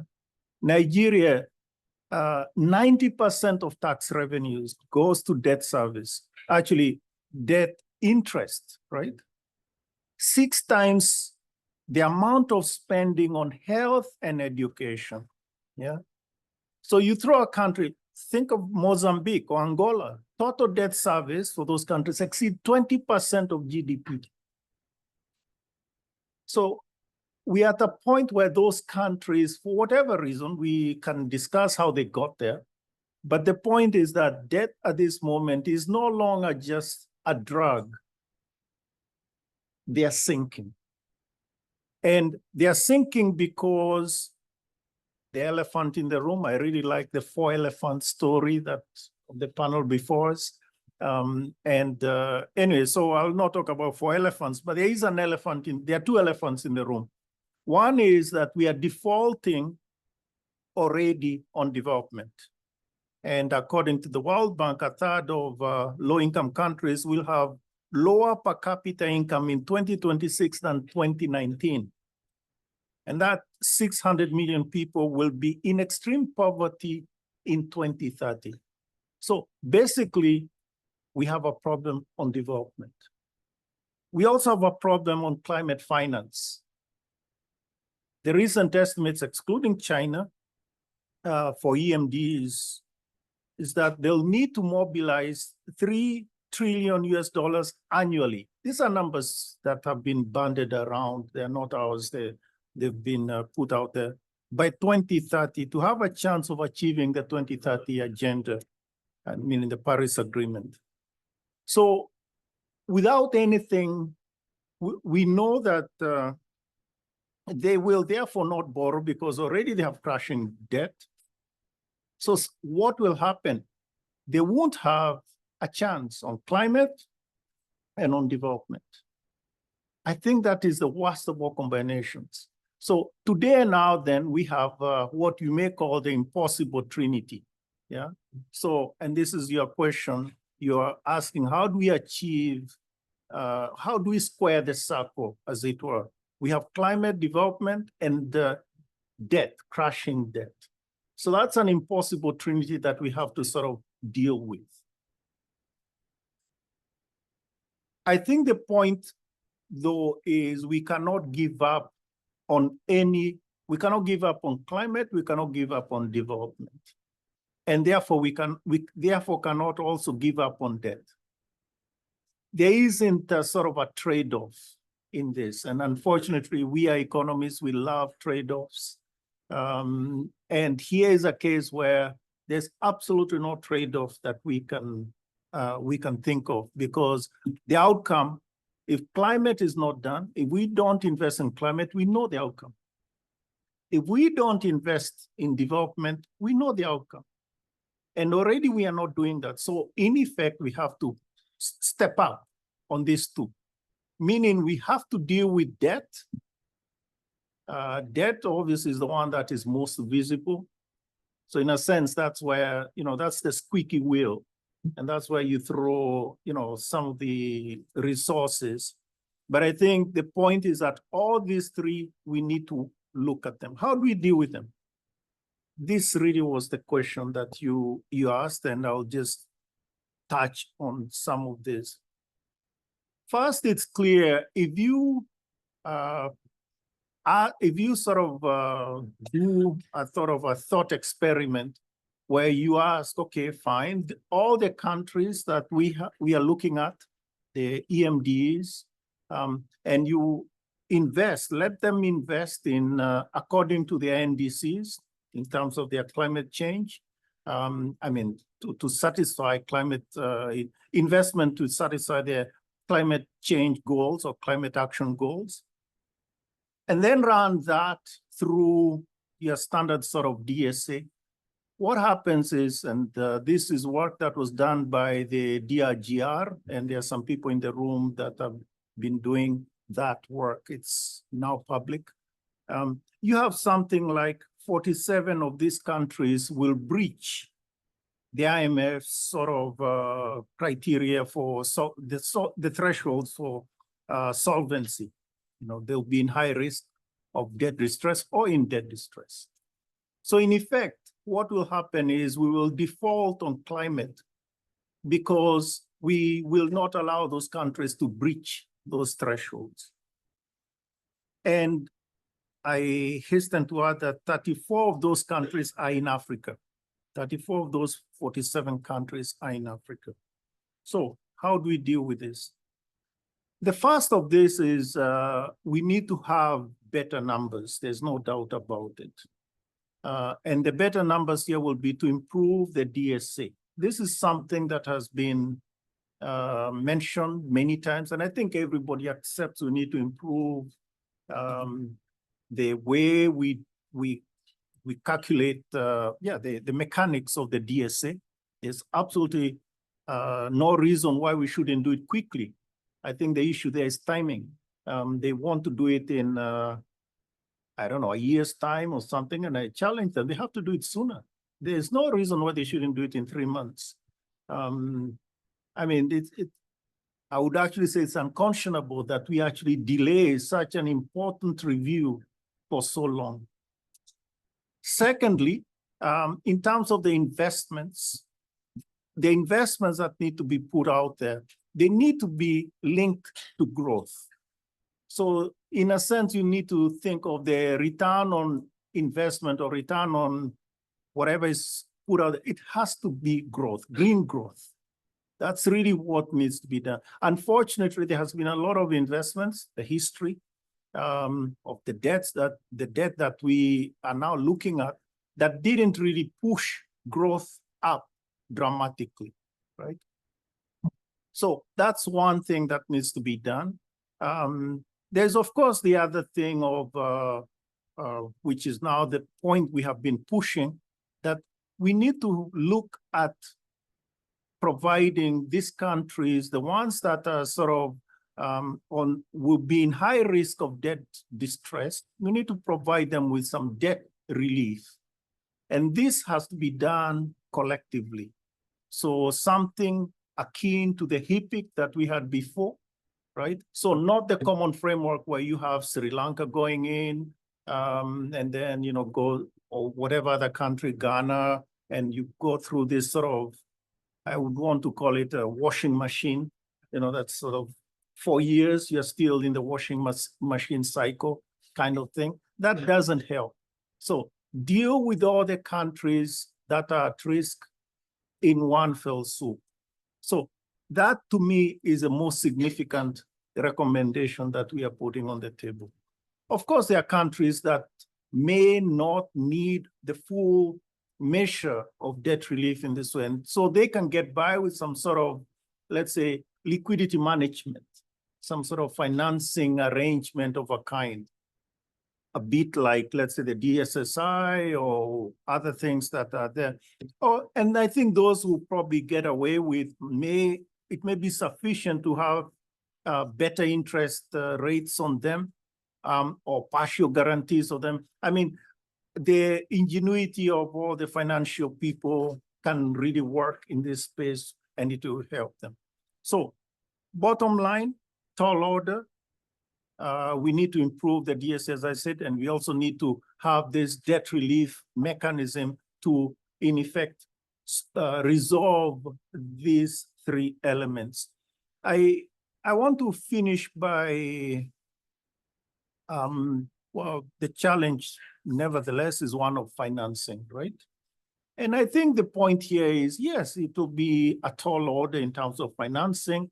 The way things are today, the countries are not, there's less collaboration in the international circles, as we know, fine. But you see, at the end of the day, it all depends on our collective will. When we had COVID, in the first 6 months, by June of 2020, 10 trillion US dollars had been committed by the G20s, by the G20 countries, 10 trillion. By a year and a half later, or a year a year later, 20 trillion had been committed. If you think of the balance sheets that were expanded, and indeed also how much, say, the US Treasury and other G20 authorities had provided, was that order of magnitude. Why? Because it was clear that this is a moment like no other. That is the vision that in effect we need to look at, or need to inspire us if we need to resolve these three problems of debt, development, and climate. Thank you very much. So we've now reached the end of the part of our panel that includes central bankers, present and past. And Governor Centeno will have to leave us in a few minutes. And so I wonder if we could have, if there are questions in the audience, directed to anyone from whom we've heard, but especially to Governor Centeno as he'll be leaving. And we'll have a little bit of Q&A, and then we can move to hearing 3 additional sets of comments.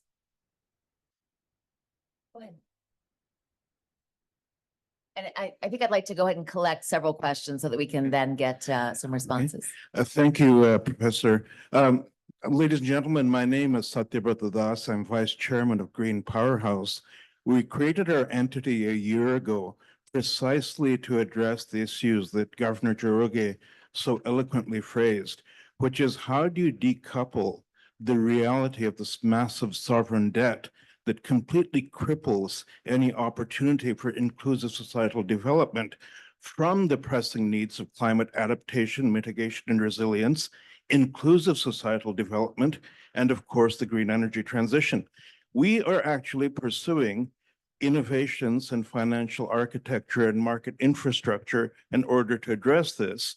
And one path that we're looking at is to put together a compilation, and this is entirely for energy transition in the global south, nothing else.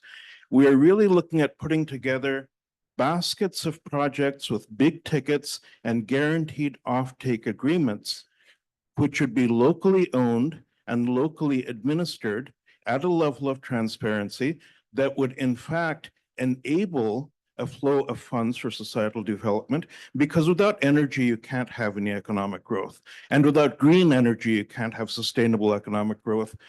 We've written a briefing note for these sets of meetings that I'd love to share with anybody who's interested.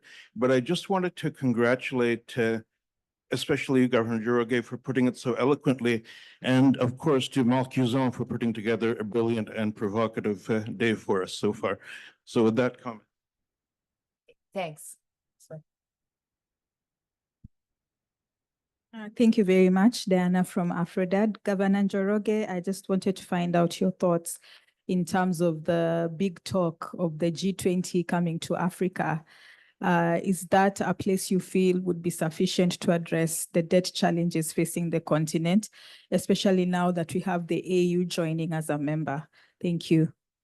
Great. We'll take one more here. Thank you, Pirosh Kanoj from LSE. I'd like to ask Governor Centeno to advise the two other governors on the panel, because you presented the European situations where the numbers actually are workable. And then we heard the African numbers or Sri Lanka, where the numbers don't work anymore. So the situation is unsustainable to deal with the debt problem or climate change and the like. So in your expertise, so that's the impossible situation. What would you advise the other governors to do, particularly thinking in terms of political economy? And I don't know whether I can stretch it that much, but an important point from both governors, from EMs, emerging markets, was that there is a fundamental issue of how the debt relief has been used, because the HIPC relief was tremendously big.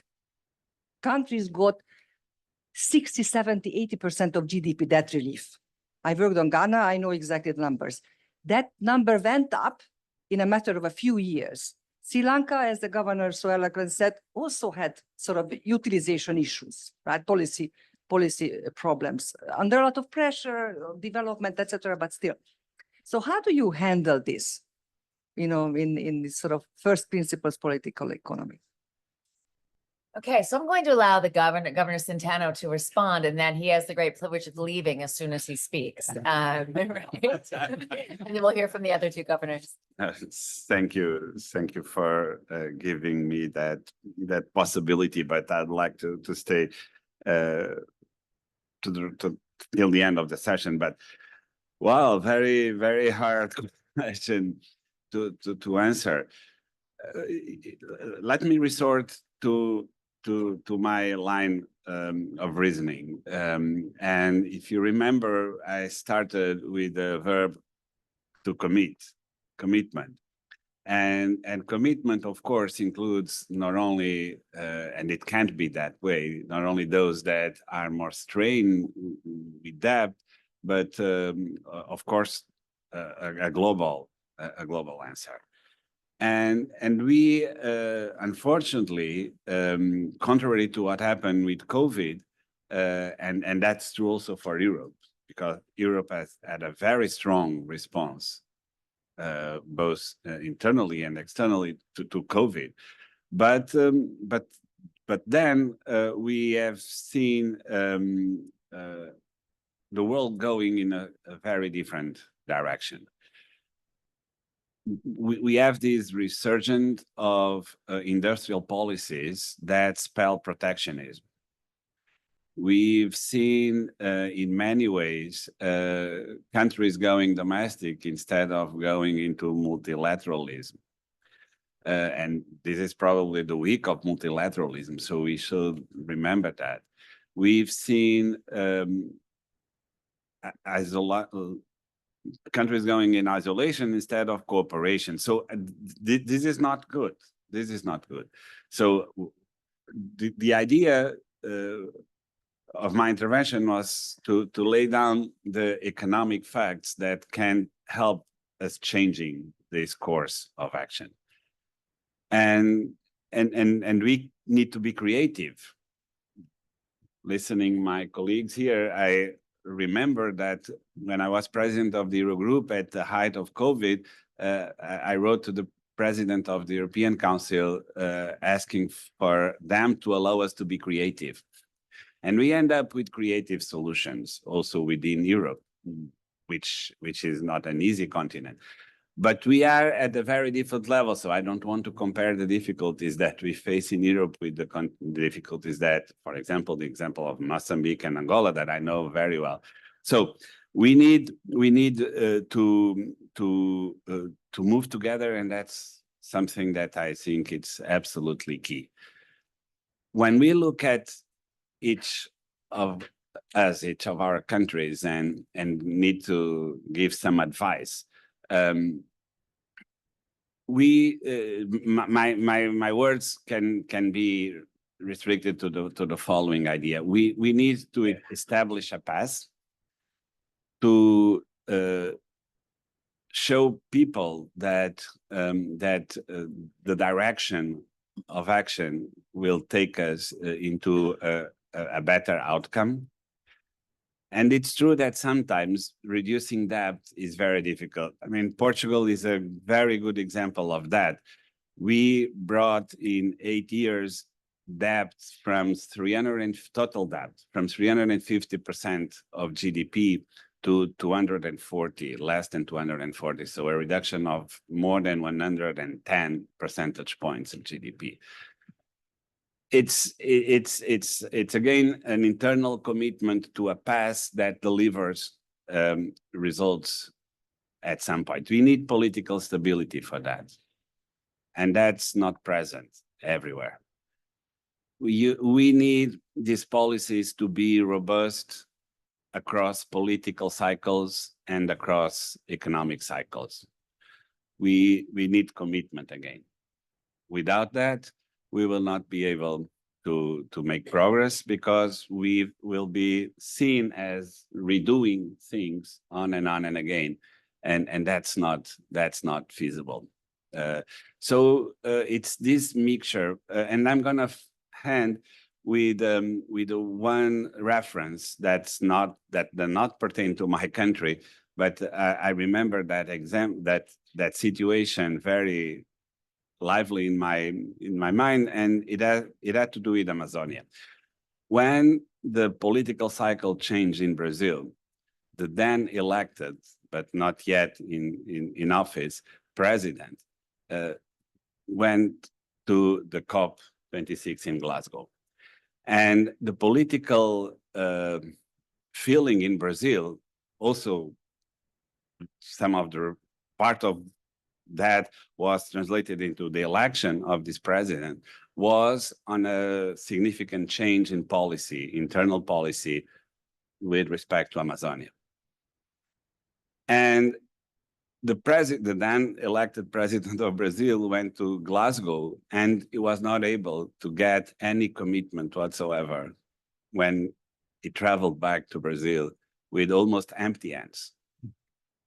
And if we were able by then to join efforts with the local population that turned the political cycle in favor of something that was in the interest of everyone on earth, we will be giving a good example of commitment.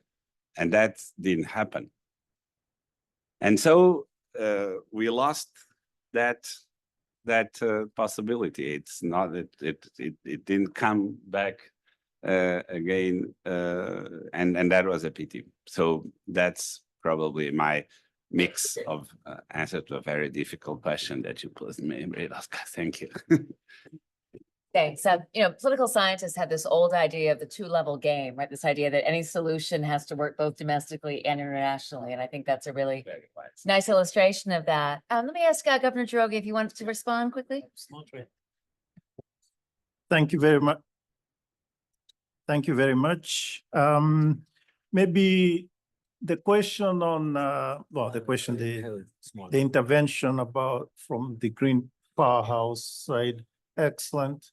After all, the World Bank is talking of a new, I forget the label, but the 300 million people that need to be connected, etc. And I personally have seen even very small, let's say, projects where you have people, individual houses, they have a solar panel, and that is sufficient to power some of the units. And anyway, so Kenya has excellent ideas on that, or has some good examples in there that you can look at as well. And so thank you for that. Thank you for sharing that. The question about the G20 and Africa, etc., excellent. It's at the end of the day, it is important to own the solution. And at this point, we are very lucky because South Africa will now be chairing the G20 presidency. And they have already signaled that debt relief will be one of the pillars, one of the things that they will be discussing. And so there is a significant, let's say, likelihood that those concerns will be aired at the right place. It's not enough to have concerns. It's important to also air them at the right place. And G20 is definitely the place to have those discussions, right? Even HIPIC, actually, as was mentioned in Glen Eagles, it happened in the G7, I guess then it was G8, whatever it was, G7 sort of space and so forth. So I think we have a sort of an opportunity that we should not squander. Yeah, there are also other, let's say, leadership roles, Uganda and others that will be done from that space. So I think it is important to grab that space and run with it in that way. Finally, the question that, your question about the difficult political economic question. I personally don't see it so problematically, believe it or not. Why? I agree with you that some of the expenditure, some of the, let's say, borrowing funds that were borrowed were misused. That is clear. And that needs to be dealt with, in a sense, just like if you have a house and it burns, well, the next house, you better build it and fireproof it. So I think we need to fireproof things going forward. It's somewhat a bit difficult to sort of begin going back and figuring out all these things. Yeah, I mean, it's good to do it. But I think we should be more forward looking. Let's not, we are where we are. And let's begin with that and maybe, raise accountability standards, etc. You see, at the same time, when HIPIC was done, we as a international community and all that, the focus was on poverty. And those funds were the funds that were released in the programs that were designed, they were directed to actually poverty reduction programs. And then there was good accountability of it. But I think the point here is what we need is growth. At the end of the day, you have the R minus G problem. Yeah, we all know the R minus G problem, right? So you need to push up growth. And growth so far has actually, it was a few years ago, it was high because demand from the global demand was high. And also you could say the prices were high, etc. So it was sort of a largesse sort of space, which I presume we squandered one way or the other. But anyway, we are where we are. So now we have to be much more careful about growth. Now, we are economists. So there are a whole bunch of economists that are in this space. And I don't think we can say that we know nothing about growth. Yeah, it's true. The most recent Nobel Prizes tell us other things. But I think at the end of the day, we know one or two things about pushing up growth. And I think that's what we need to do. Thank you. Thank you. Governor Weerasinghe. Just to add, I think very important, interesting question. This areas, I think that's my observation. is that when I look at his part of the region, Europe, where there's already inbuilt discipline in the system. For example, EU fiscal treaty and the monetary policy. I think what I see from these countries, there's no leeway or no kind of a policy sovereignty in both key areas where you are bound by the union policies, both fiscal policy and the people would not expect each and every members to deviate from that. So people won't ask that. If you deviate, that's why we saw Greece went into crisis. If you don't follow the rules of the group, then obviously there is a good part of that. There's a larger group to support and bail out, and then there's a good part. Whereas if you look at our countries, like we have a independent policy sovereignty. We can have our own monetary policy, electoral cycles, political cycles. Can administration implement extreme tight policy to loose policies if people ask for that? Because people know that this administration can change that. There's a mandate they are giving to the administration. Whereas in this kind of arrangement, I don't think any people in Europe will ask, why we elect you if we have expansive fiscal policy, we give subsidies. There's no way.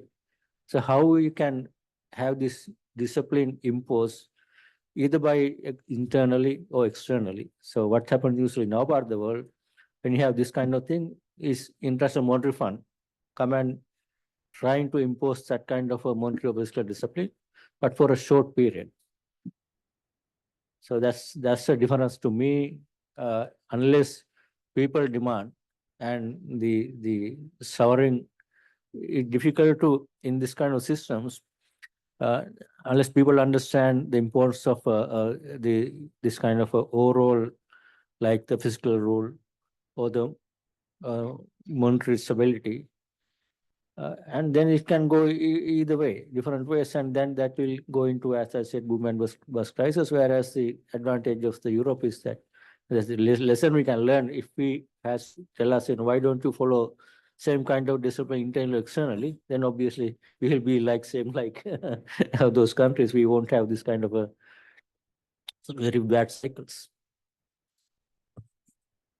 Thank you. So we're now going to hear from Matthew Martin from Development Finance International, who's spent a lot of time thinking about sort of policy and debt sustainability and transparency. So you're going to solve it all, right? Thank you. I've spent most of the last 30 years working with developing countries, about 60 different. Is that working? Right.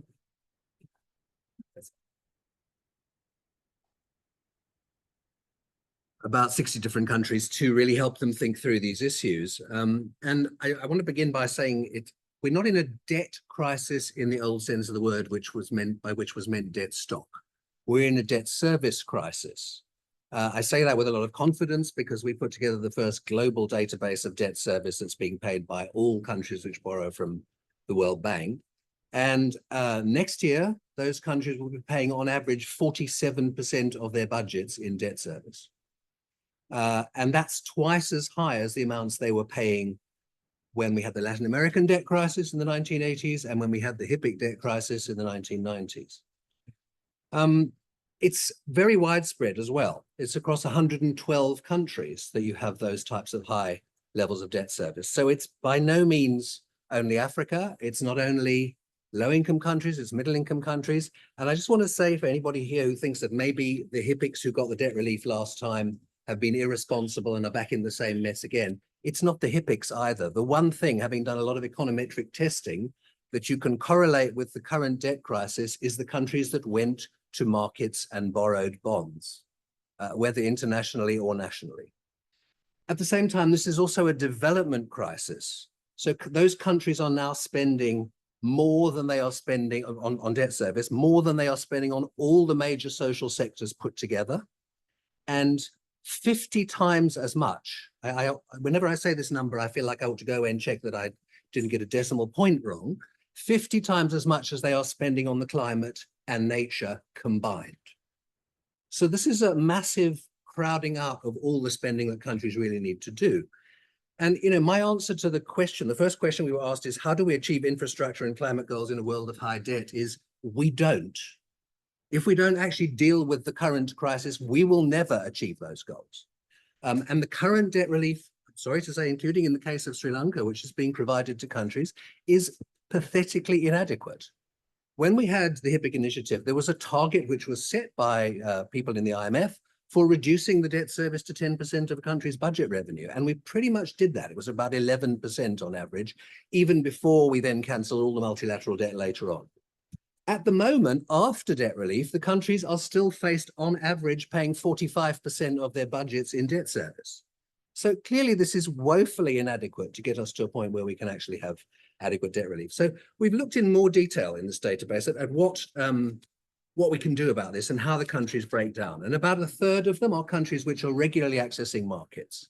Now, for them, clearly you can't say we want massive debt cancellation because they need to carry on. You know, places like Brazil, South Africa, China, India, they need to carry on accessing markets to fund their budgets every day. And there's a massive need to look hard at how we bring down the cost of borrowing from those countries. Some of it can happen as international interest rates fall. I'm a bit skeptical about World Bank and other MDB guarantees achieving very much just because of the scale of the debt that those countries owe. But we really have to look at the way, for example, that bonds are issued. I was at the Addis Ababa preparatory conference for the next UN Financing for Development conference earlier this year. And Rwanda made a very passionate speech with which I totally agreed about how they were absolutely messed over by their, to put it politely, by their bond issuing advisor, which said to them, you have such a terrible such a terrible reputation globally that you're going to need to issue your bond at about 5% higher than a typical country with your credit rating would do, just to overcome that. Well, so they did that. The bond was 5 times oversubscribed. And the issuer said to them, isn't that a great success? Well, of course it's not, it's a disaster. It just means that you offered the purchasers an interest rate that was so high they were falling over themselves to buy it. And I think there's something I remember years ago learning at the sort of knee of someone who went on to be someone who helped us out of the first global financial crisis back in 2008, that there used to be a very strong link between what a country gets as a credit rating and how much the bond was priced at. That just seems to have disappeared. And people are focusing on the credit rating agencies as being the problem, if you like, you know, the extra risk premiums for Africa and so on. I don't think that's the problem. I think the problem is that the bond markets have lost all sense of reality, that they now expect to make a spread which is ludicrous. And it's also true in domestic markets in countries as well. That because in many cases you have a very small number of banks monopolizing those markets, you will find real interest rates in many countries 10, 15, 20% above inflation. And that's what's crucifying countries at the moment. So there's a really important need to look at that much more carefully. How do we bring down those costs? There's about a third of countries for which pretty comprehensive debt relief is going to be needed. You know, I could quote the Pope, who has recently called for another debt jubilee. I think probably the world doesn't have enough money to cancel all the debt stock of all the countries that are out there with a problem. But certainly we could think about doing something like a 10-year debt service holiday, which would allow us to find enough money for those countries to actually accelerate their spending on the SDGs very dramatically. And then we shouldn't forget about the countries that are disaster affected. So you know, if you're in most countries in the Caribbean, most small island developing states, but even countries like Pakistan, you are hit on a regular basis by disasters. In the Caribbean, most islands are hit every 2 or 3 years these days by a hurricane. This is no longer a shock. This is something we need to set up systems to deal with properly. And I think the IMF has already got a pretty good system in place. It needs a lot of improving, but it's there, called the CCRT, the Catastrophe Containment and Relief Trust, if I remember rightly, where the debt service gets cancelled when a country is hit by one of these disasters. All the rest of us have been doing CRDCs, the clauses which allow the debt service to be put off, but that just basically adds to the country's debt service over the long term, which is why most SIDS are in very severe debt crisis at the moment. So why can't we move to a situation where all the creditors cancel the debt service while the country provides relief to its people and rebuilds? And then the second question we were asked was about how are we going to make debt service, how can the practice of debt sustainability be improved so that countries can meet their social needs? Well, we've just finished a big project for Friedrich Ebert Stiftung, Jubilee USA, on how to do those sorts of things. And I think it's really important. When I saw social needs, I was pleased, because we will not get our way out of the triple crises of inequality, extreme inequality across the planet, climate and nature disappearance, if we don't tackle them all three at the same time. It's absolutely clear that the positive multiplier effects on growth from just green transition programs can be enormous and very rapid. And we need to factor those into what we're doing with debt sustainability so that it's very clear that we're not just, I think people are terrified of bringing climate into debt sustainability because it might just mean that you put in a whole extra load of spending and then every country looks like it's bankrupt. But if we actually bring in all these positive multiplier effects, and if we actually use the debt sustainability processes to mobilize more concessional funding for countries, then we might be able to get ourselves out of this mess. But it's also really important that that debt sustainability process acts as a better signal of debt crisis. I don't want to sort of blame the IMF for this, because in a sense they were one of the first canaries in the coal mine about 2 or 3 years ago to start saying, we think we've got a new debt crisis.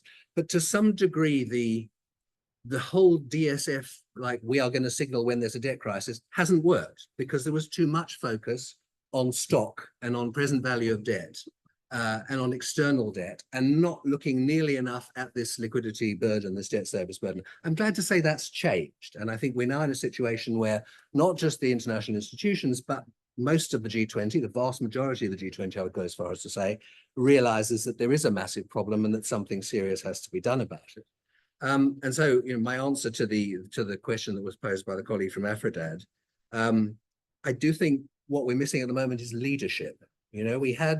When we dealt with previous debt crises, we had global leadership, and it came from all different surprising sources, like Jim Brady, the Republican US Treasury Secretary, who pushed forward Brady bonds, like Jim Wolfenson in the World Bank, who pushed forward the Hibbing Initiative, like Gordon Brown.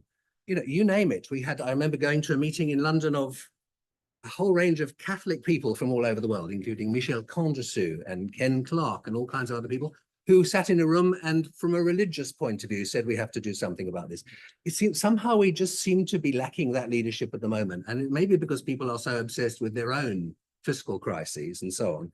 But if we don't get that leadership, and I think South Africa, certainly from President Ramaphosa's speech to the UN General Assembly, will probably provide that next year, then the alternative of not dealing with any of these crises and of having massively more unsustainable debt is just too appalling to imagine. Thank you. Thanks for that. And I think it again reminds us of the kind of domestically generated retreat from global governance in some really important countries has important effects with respect to debt. So I'm going to turn now to Guido Schmidt-Traub from Partner Systemique. And after that, if Vera Songway has not manifested, then we'll go to some more questions. Otherwise, we'll hear from her and then take questions. Great. Thank you. It's always great to listen from Matthew about the debt crisis. And I support 100% what has been said about this crisis being much, much worse than anything we've experienced before. So I want to add to that. So I want to just make a few more points. One is pick on what Governor Osano said in passing, is the investment needs for the climate and nature challenge are in the range of, and the Sustainable Development Goals are in the range of 2 to 4% of global GDP. That's a very manageable number. This is the good news. So it's not a lack of liquidity on global resources. We just need to become much better at programming the spending and at managing the macroeconomics. Point number 2 is, Matthew, you're the only one so far who's mentioned the word nature, and I do want to just underscore that. This is a climate and nature crisis, and the answers will have to involve both climate and nature. And let me just illustrate that with a few points, because people sometimes think that when we say nature, we think about the bees, and we do. and they are macroeconomically significant because you don't have an almond industry without them. But 50% of global greenhouse gas emissions today don't stay in the atmosphere because they're absorbed by nature. They're absorbed by the oceans and by the biosphere, by forests. And if we cut down forests and if we weaken the functioning of forests, we are making climate change a whole lot worse. And the latest science suggests that global forests on average no longer act as a carbon sink. They're beginning to act as a carbon source because we're managing them poorly. That is extremely worrying. And if we don't manage forests better, the whole climate challenge is going to go a lot worse. The second factoid is another 50% number is 50% of global precipitation is generated by land, by forests, by plants that evapotranspirate water, which then falls. The whole Amazon is a self-generating precipitation pattern. If we deforest, and that's precisely what forest-rich countries are advised to today, because if you're Gabon, if you're Suriname, if you're any other forest-rich country you want to generate GDP growth, well, what standard economic advice means is you should deforest, sell the timber, and transfer or transition to agriculture.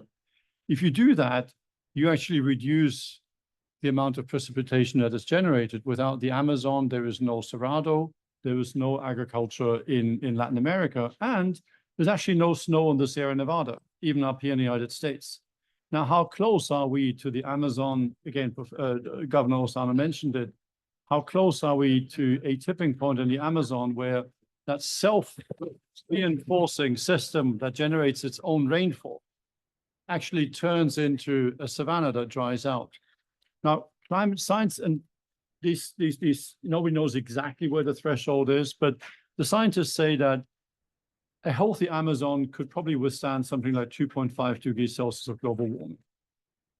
But if we deforest the Amazon at today's temperature, at around 20 to 25% deforestation, the forest dries out and then it tips.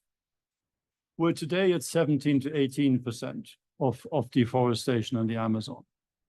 And this is an illustration where the climate crisis, rising temperatures and deforestation and degradation of natural capital just really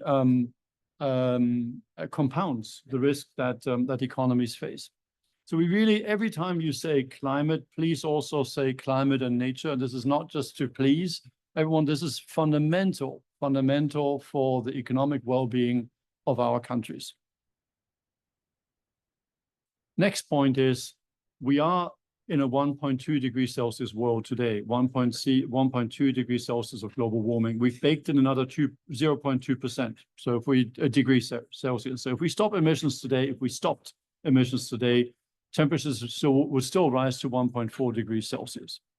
We're adding 0.2 degrees Celsius every decade, and latest science suggests that increase actually accelerating.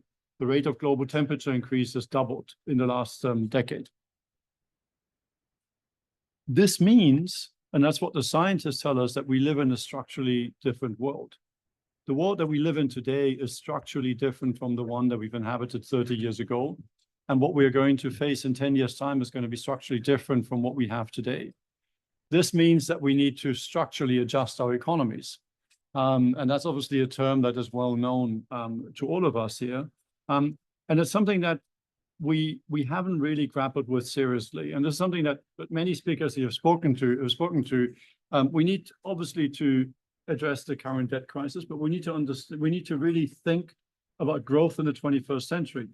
And that growth story in the 21st century is going to be very different from the one that we have grown accustomed to. Countries need different technologies. There's directed technological change towards a low carbon economy. Some countries, China most significantly, is becoming a leader in the space and will reap significant benefits from that. That's the mitigation side, but we also need to deal with the adaptation side of things. And what we're seeing nowadays, and a lot of that is going to be fiscal, as the speakers have all said, is the investments that we need. Many of them are public investments that are the remit of fiscal policy. Now, what we're seeing is, and this is what friends in the sovereign credit rating agencies, for example, tell us, is that when they speak to their counterparts in ministries of finance, the issues of nature, climate resilience are never brought up. It just doesn't come up. They talk about physical capital, industrial policy, maybe human capital. I'm not saying these are not important topics, but what we're discussing here on the nature and the climate risk side is macroeconomically significant. Now, why do these finance ministers not speak about it? It's because that's our view, is it's a new topic, it's a new theme in macroeconomics. When I was in grad school, I wasn't taught any of this. Climate change wasn't part of the curriculum, and it's still not part of the curriculum of most grad schools. And so there isn't actually a good enough understanding of what a fiscally responsible investment strategy is before we even get to the financing question. And finance ministers are not engaged in this. So one thing that we need to do, and we can do, and that's something that we're working on with many others, and in the context of ongoing reforms also of the IMF DSA framework, the LIC DSA in particular, we want to consolidate and knowledge of our understanding of what types of investments should countries consider to develop a typology of here's the menu of investments that countries should be thinking about. And there's a nice corollary for this, because 20 years ago, the macroeconomically most significant challenge for many African countries was the public health crisis. It was HIV/AIDS that threatened to derail development. Now, thank God that has not come to pass, because we actually mobilized a very concerted global response to this. But what happened 20 years ago, finance ministers didn't think about AIDS at all, even though it was macroeconomically very significant. We're talking about 2, 3, 4 percentage points of GDP investment needs just for it. That has changed quite profoundly, because we got to grapple and got to grab and to understand what are the types of investments are needed, what are the orders of magnitudes. And that's created a space within which finance ministers also then worked with their health colleagues to demand space for making these investments. We need to do the same today for climate change and adaptation, and that work is very, very feasible. We need to look at the DSA reform, and the IMF is beginning to speak also about the DSA, which sometimes is seen as just a short-term mechanism looking at short-term debt sustainability. Really, what we're now talking about is we need to think about and help countries become more resilient longer term for that climate and nature change that's already baked in. So there is also a repositioning of the DSA, not to lose the short-term surveillance function that it plays. And then people have spoken about data. I won't expand on that. We can come to that maybe in the discussion. There's really interesting work happening around the G20 data initiative. And here again, we're seeing a lot of demand from central banks and from finance ministries about data on the mitigation side of the climate agenda, but not enough about, or very little demand on the risk side and the resilience side. And I think that's something that we need to take on. Let me stop here. Right. Thanks, Guido. And I will note that there are audience members who might be involved with the DSA or might work at credit ratings agencies who might have things to say once we get to our second round of questions. But first, we're going to hear from Vera Songway, who is chair and founder of the Liquidity and Sustainability Facility. She's also non-resident senior fellow in the Global Economy and Development Program at the Brookings Institution. Thanks, Vera. Ask the question so people know it. Oh, yeah. Well, I know. So everyone had the same questions, right? And I'll just say, just to remind us all. So we've been thinking about how to achieve climate and nature goals, as well as infrastructure goals in a world in which many countries have high debt, and then thinking about improving the practice of debt sustainability to help countries or help governments be better able to meet their social needs. Great. Thank you. Thank you. Let me start by thanking Mark, who goes to great lengths to make sure that we are all talking to each other and at least beginning to understand and level setting. Of course, the Bretton Woods Reimagined. I just came, and very, very sorry for tardiness, but I just came from the Finance Ministers for Climate meeting, which I think every year grows and grows and grows, which I think demonstrates a little bit the importance of this conversation. And I was chairing the session on the macroeconomic impacts of climate and how finance ministers are dealing with it. On our table, we had, and this is important for the conversation, we had Uganda, huge hydro country that has a lot of its energy sources are hydroelectric, but still is suffering from an energy deficit. We had Bahamas, low-lying, worrying about, in 30 years, 50% of my country will no longer exist, maybe if we continue with this trend. We had Congo, Brazzaville, peatlands of the world, a lot of carbon credits that could be put to use to do something different. And then we had Finland.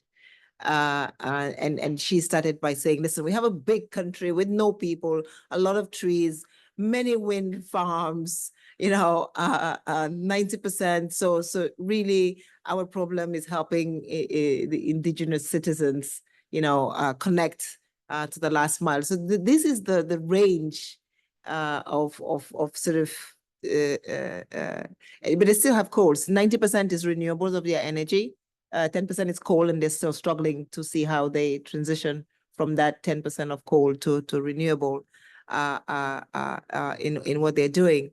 And I think the question is twofold. One, it is a global problem, but in many cases is also going to require some very national solutions.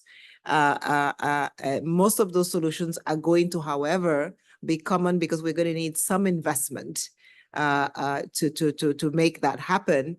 And whether it's Finland that is saying, most of my energy is private sector generated, but the minute I start talking about indigenous people, then there is a subsidy that we have to give.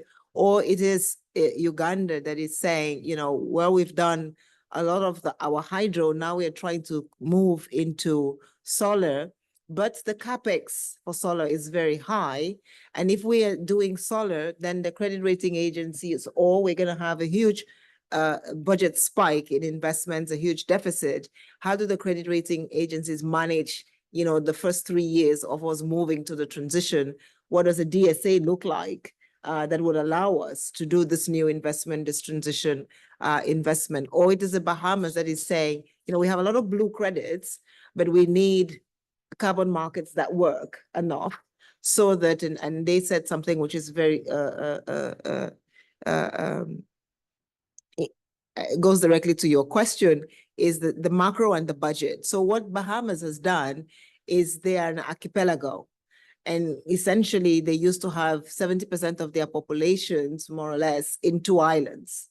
And with frequent hurricanes, they realized that, the cost of rebuilding those 2 islands was quite high, but they were also losing tourism revenue.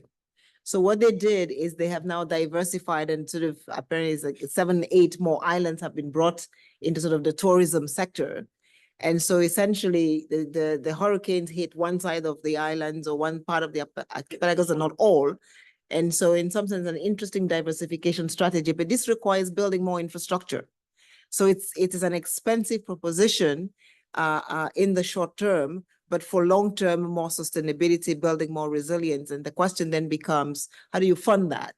And do we have, additional resources? A lot of the conversations that we're having in this last few days has been, where do we find that long-term, cheap, affordable, accessible capital that will allow one to do the kinds of upfront investments that are needed for the transition, but also to take you to sustainability.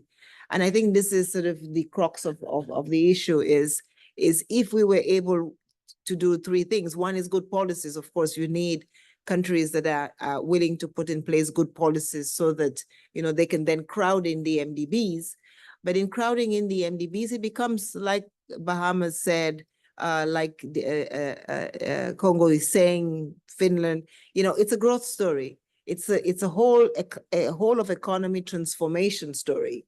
If you're going to do more of your tourism and more of your growth in a blue economy, then how do we do more investments in that? And how do you get the resources that are not too onerous to make that transition and make sure that you do them in a way that is feasible? And, we're sitting beside Finland that essentially is a high income economy, and it's still struggling to close 10% of its coal plants.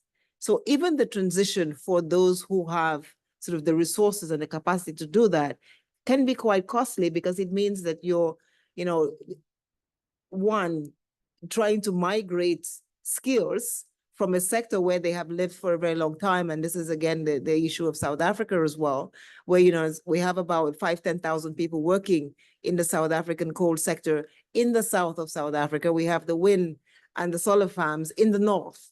You know, are they going to migrate? You know, what do you do with those? What is the social safety net that one puts in place as one is building new infrastructure someplace else? And so, as you can see, for a lot of this transition conversation, there is going to be a need for sustainable, long-term, affordable financing. And I think this is the big issue is, yes, we can build that infrastructure. There is know-how on how to do it. The private sector, in many cases, particularly on the mitigation side, is willing to come in and do it. But there is still a need for long-term, affordable, accessible financing from the multilateral development banks that can crowd in the private sector, but also that can provide de-risking resources for that to happen, that can take first loss and make sure that the credit enhancements, because if you're going to a Bahamas today and, you know, insurance companies are saying, well, we don't want to go in because, you know, the hurricanes have given us this trend of casualties, then you need an MDB like the World Bank or the Inter-American Development Bank or the Caribbean Development Bank to come in and put some of that bill at much longer maturities. And I think that is part of the big conversation that we're having. I want to make some little publicity. Today, we released this book called A Green and Just Transition that is talking a little bit about, you know, how difficult it is to make that transition and how important it will be. It's on the internet. It is under the G20 Brazilian. It was commissioned by the Brazilian G20 to talk about how we bring precisely this conversation around, you know, doing the transition and making sure that the transition conversation is not just a conversation that says, oh, we have to do climate and we have to do it well, but it is also a conversation that says we have to do growth. And we have to make sure that there is a growth story on the other side of that conversation. It means creating fiscal space. It means managing the debt crisis. It means working a little bit harder to get SDRs that can go into MDBs so that those MDBs can get the firepower that is needed. It means, in particular as well, working with national development banks, because a lot of this investment in an era where in the advanced economies, we're still struggling with high inflation, and we are not out of the woods yet. We're talking in the annual meetings about, you know, possible soft landings, but not clear that we will have it all over the world. And if, you know, the curve goes back up, these countries are going to suffer again. What is it that national development banks can do? Essentially, a lot of the work that National Development Bank do is a sum of kind of de-risking, and it's a local currency FX hedging work, because they do the upfront development, they know the local conditions better. So the most difficult part of the investment process, where you need more political stability, where you need certainty on the legal and regulatory environment, if you can put that on the back of national development banks that are doing it in local currency, then your exposure to FX risks are not that high as you go forward. So that's one of the things. And the national development banks globally at about a $22 trillion investment base, whereas the MDBs are about $2.2 trillion. So if you can use the MDB scarce resources to leverage the NDBs, one can do a lot more and go a lot further. And I give the example of the Brazilian National Development Bank. It is the largest investor in renewable energy in the world. This is how important a national development bank can be when they're doing well and when they're actually performing their role in the way in which they are supposed to do it. So this is, I think, one important criteria. The other thing that we talk about in the report is the importance of central banks and the importance of the financial sector in assessing well the transition risk, in making sure also that as we put capital buffers and capital requirements on some investments, particularly the prudential regulators, that, you know, they are able to speak to the banking community in such a way that the transition strategies of countries, and I give the case of Colombia, where Colombia decided to do a fully green sort of transition budget. This meant that their deficit went up a little bit and they got downgraded. And so it's a little bit what Guido was talking about is how do we deal with this sort of intermediate transition process? Because when you get downgraded, it means the cost of financing is higher, but you're actually trying to do the good thing is you're trying to actually move from the brown to the green. And so there is a whole conversation there on one, developing models that can show, well, one, getting away from short-term 1 to 2 year models, but developing more medium to long-term 5 to 7 year growth models that can show that in the long run, if your investment is robust enough and if your policy conditions and your environment are certain, that there is a growth path out there. And so the rating agencies should not downgrade you while you're in the process of that transition.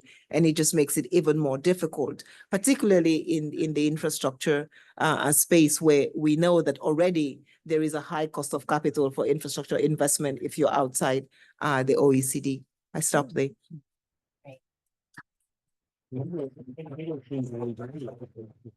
Thanks. So we've got about 15 minutes left, and I'd like to collect some questions from the audience. Before we do that, Governor has to leave us quite soon, and I wonder if you want to say anything. Thank you very much. As I use anything related to education, I probably Okay. take a question. Otherwise, I think. Any other questions for the governor? Okay, if not, let me. Oh, there is one. Oh, sorry, Mark. I was wondering when you were going to say something, Mark.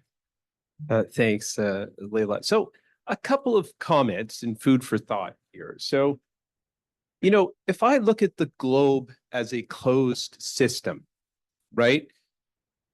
There's an issue here, a constraint that we need to recognize, right? If we need to transfer an awful lot of resources to low-income countries in order to invest towards the SDGs, resilience, et cetera, it has to come from somewhere. And it's got to come from essentially advanced economies. Now, a number for you, just to put this in perspective, what I'm talking about. If I compare to pre-pandemic, advanced economies collectively are borrowing 1.3 trillion more than pre-pandemic. The additional needs of low-income countries post-pandemic are about 200 billion. So if you want to understand why they're having trouble borrowing in this environment, look no further. Now, Patrick, you mentioned countries had no problem mobilizing 10 trillion in the pandemic. That was easy from a global perspective because there was a lot of forced savings. You know, consumers literally couldn't consume, right? So there was an awful lot of forced savings to be mobilized. Now that we're in steady state, that's not so easy. So the counterpart actually of a different development model in low-income countries is a different model in some advanced economies, which involves somewhat lower consumption, and that generates the resources for the higher investment in a lot of low-income countries. Now, as a macroeconomist, I will tell you that is a transition that is not without frictions. So that would be bumpy, but it's necessary. So that's one perspective I want to offer on this. Second perspective is a country level, at the low-income country level. Now, we know from our data that the efficiency of public investment is much lower in low-income countries than it is in advanced economies. And we have estimates on this. And basically, the marginal dollar of GDP you get from a dollar of investment is much lower. In fact, in many countries, it doesn't generate a return necessary to pay the debt, right? So that's one perspective. Two, we know their debt carrying capacity is rather low. Because they have low revenue ratios and low institutional strength. And we can see when we look across the numbers how when you strengthen these things, higher revenue ratios, stronger institutions, the average level of debt that countries carry goes up. So point there is you need to solve these problems to be able to actually have low-income countries fix their development spending. Right? If you solve these problems, get more efficiency for the dollar in investment, raise their debt carrying capacity, you'll find that a lot of these aims become easier. Third comment on debt pressures. So as a macroeconomist, I agree for countries under severe debt pressures, there's only one solution, which is grants. Now, those grants can come directly from donors.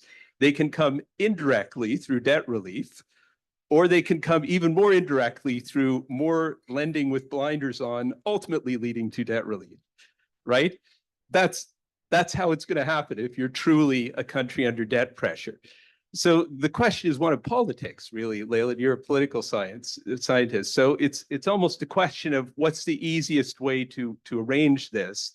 And we actually have some evidence already in the last few years. It's become really, really hard to raise grants. All institutions seeking grants have had trouble doing this. So that doesn't bode well. That's an unfortunate observation I have to make, but it points in the direction of blinders on for a while. I don't know if the political pressures can be elevated somehow, but yeah, that's a problem. On DSAs, just to say, we agree they need to be made better. I think Guido put it the right way. We don't want to give up the important role they play in mediating short-term finance, but we need to give them a supplementary role and ability to look into some of the longer-term issues and the opportunities countries have to utilize their fiscal space towards development goals and especially towards climate-related goals. So we are working on that, and I'm happy to see it being discussed in a lot of forums because it's a very important issue. Anyway, those are just a few observations I wanted to offer. But thanks for the great discussion to the panelists. Thanks, Mark. Do you want to say anything No. before you go? Okay. It's a comment. It's a comment. It's comment. Okay. So we have about 8 minutes left. Are there other questions from the audience that?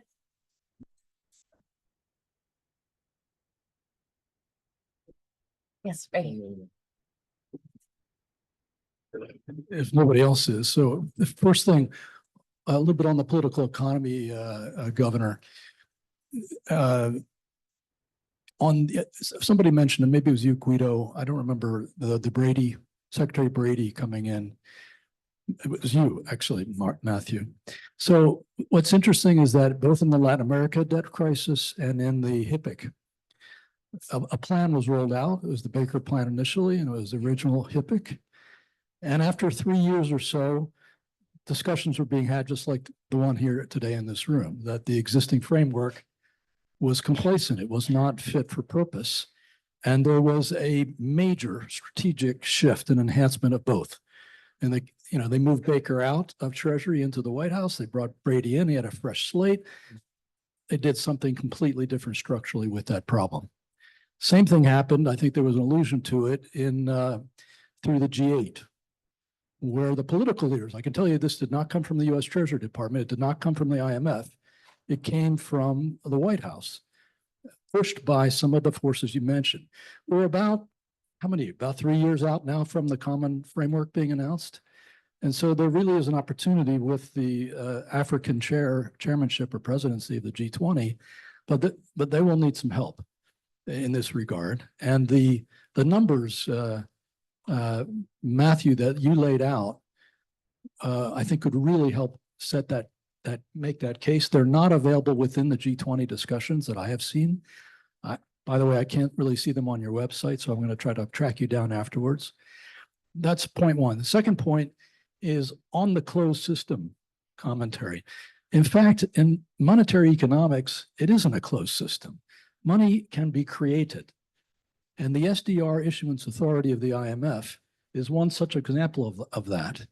Now, I know the reserve asset requirement is a serious constraint, but that is not an inherent technical constraint. It's a political one. And in a world of the size that we have in terms of money supply, money under management, institutional investment, having a periodic issuance of some magnitude of SDRs, of some marginal addition to global liquidity to help deal with this sort of compounding crisis is precisely the thing that can be done because we do not operate in a closed system in monetary economics. Yes, if you could make the argument macroeconomically that if such an issuance of helicopter money, you might call it or whatnot, would add to inflation, then yes, there is a constraint. But again, I would submit to you that the amounts we're talking about needed to clean up this problem and to improve both the economic growth prospects, but also the prospects for getting the climate and nature problems under control, let alone the social justice considerations, which are enormous here, makes this an open and shut case. What's missing is the leadership to reframe the question, because the technocrats will make the arguments that you're making fully validly, but you're operating within a frame of reference that's not sufficiently large. And that's the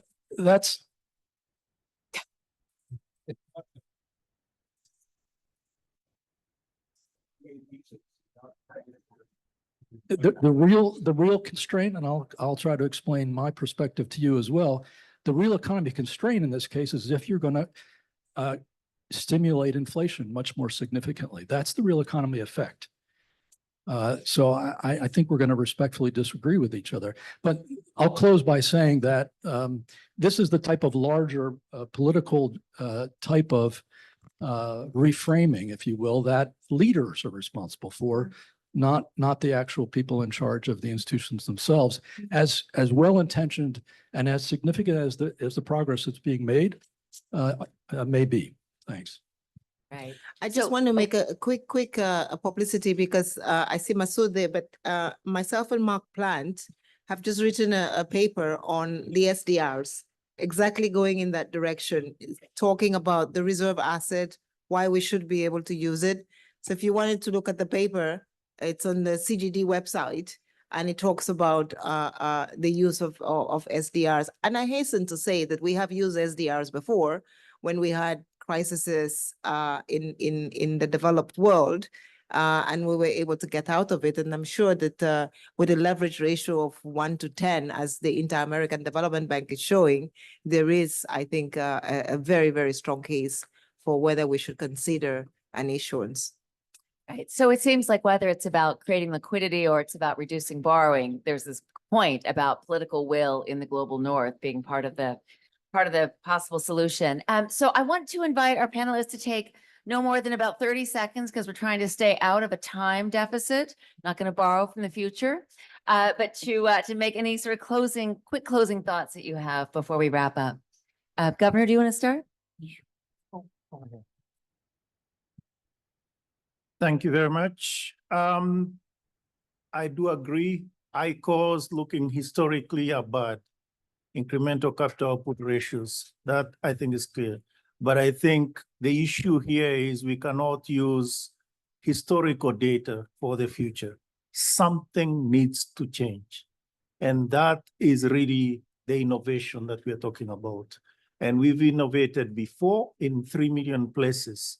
This is yet another place where we need to innovate, so as investments can actually produce the greatest amount of growth.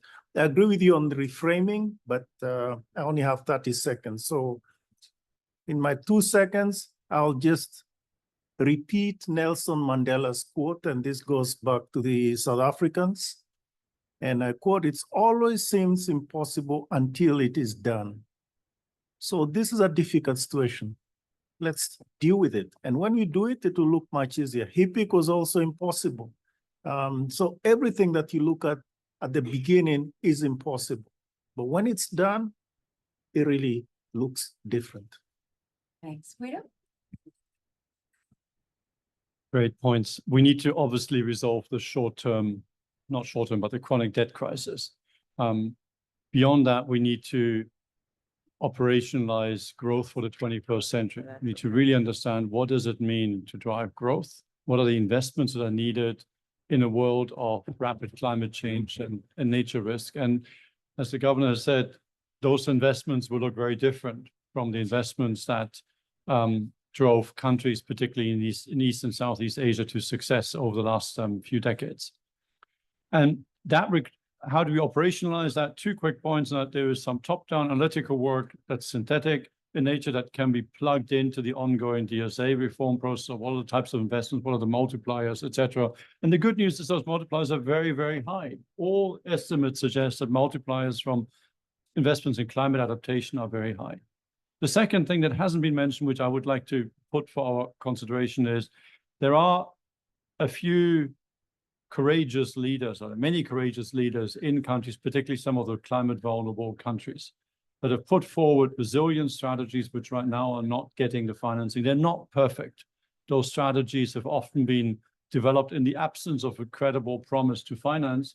And I think what we need to do over the next 6 to 12 to 18 months is to start working with some of those courageous leaders to help them get those strategies to a point where they become macroeconomically credible and feasible, and to work through the financing challenges on a case by case. We need to create some successful examples, and that can be done over the next 12 months.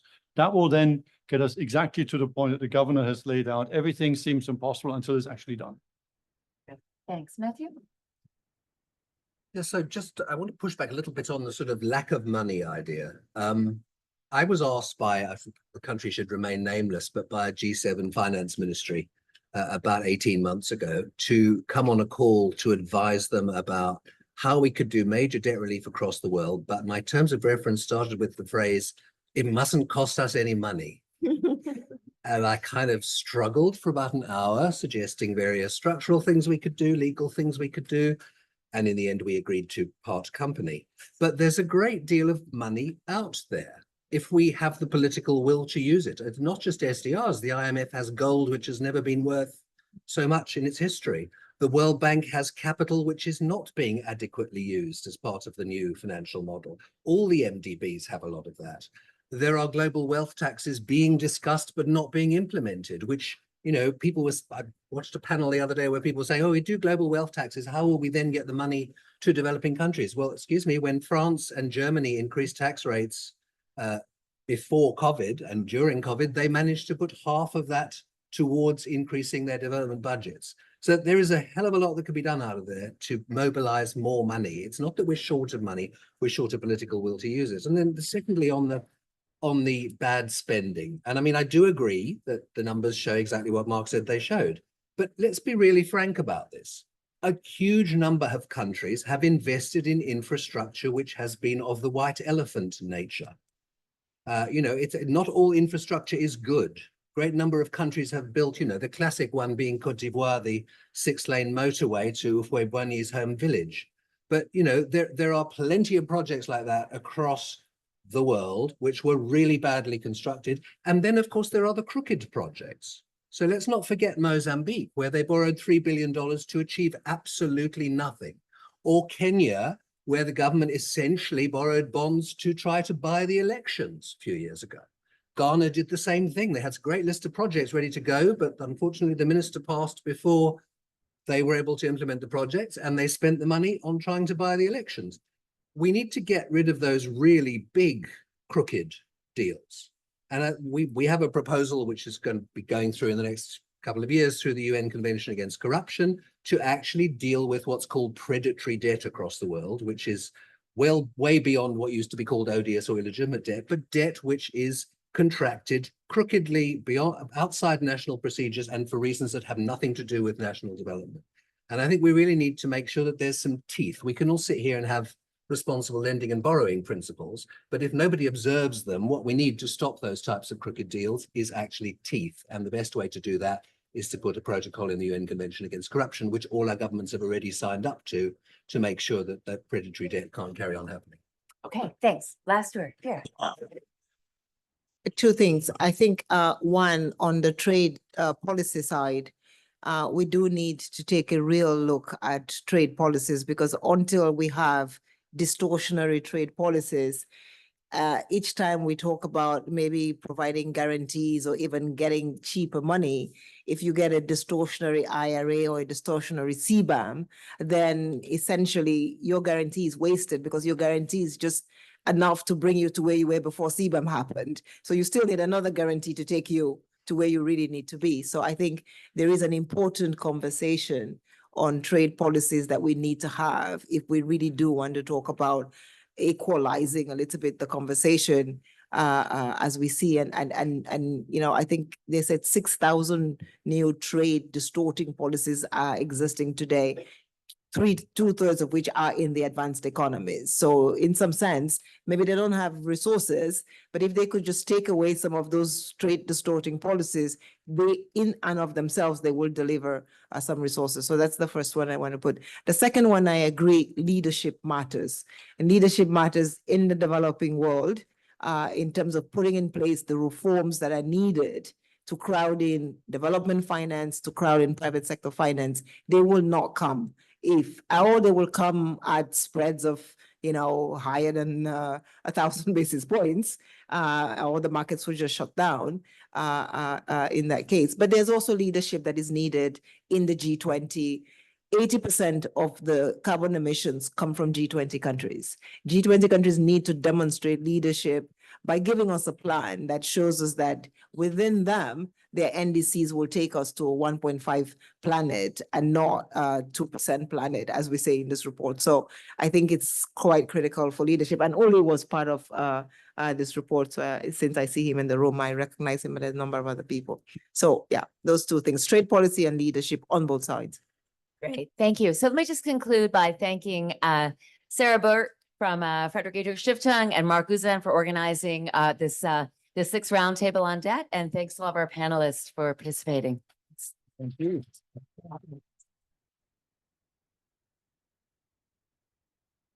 You're running all about, huh? Yeah.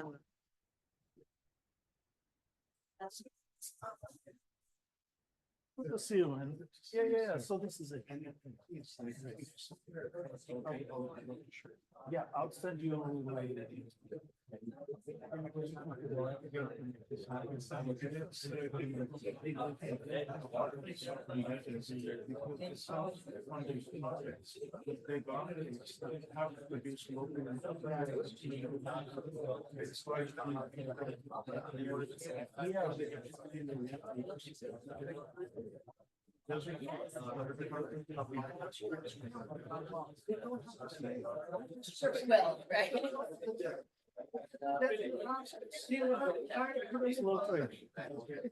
And thanks for that sort of direction. Yeah, leadership is what we want. Governor, I messed up at the beginning and I put you third, but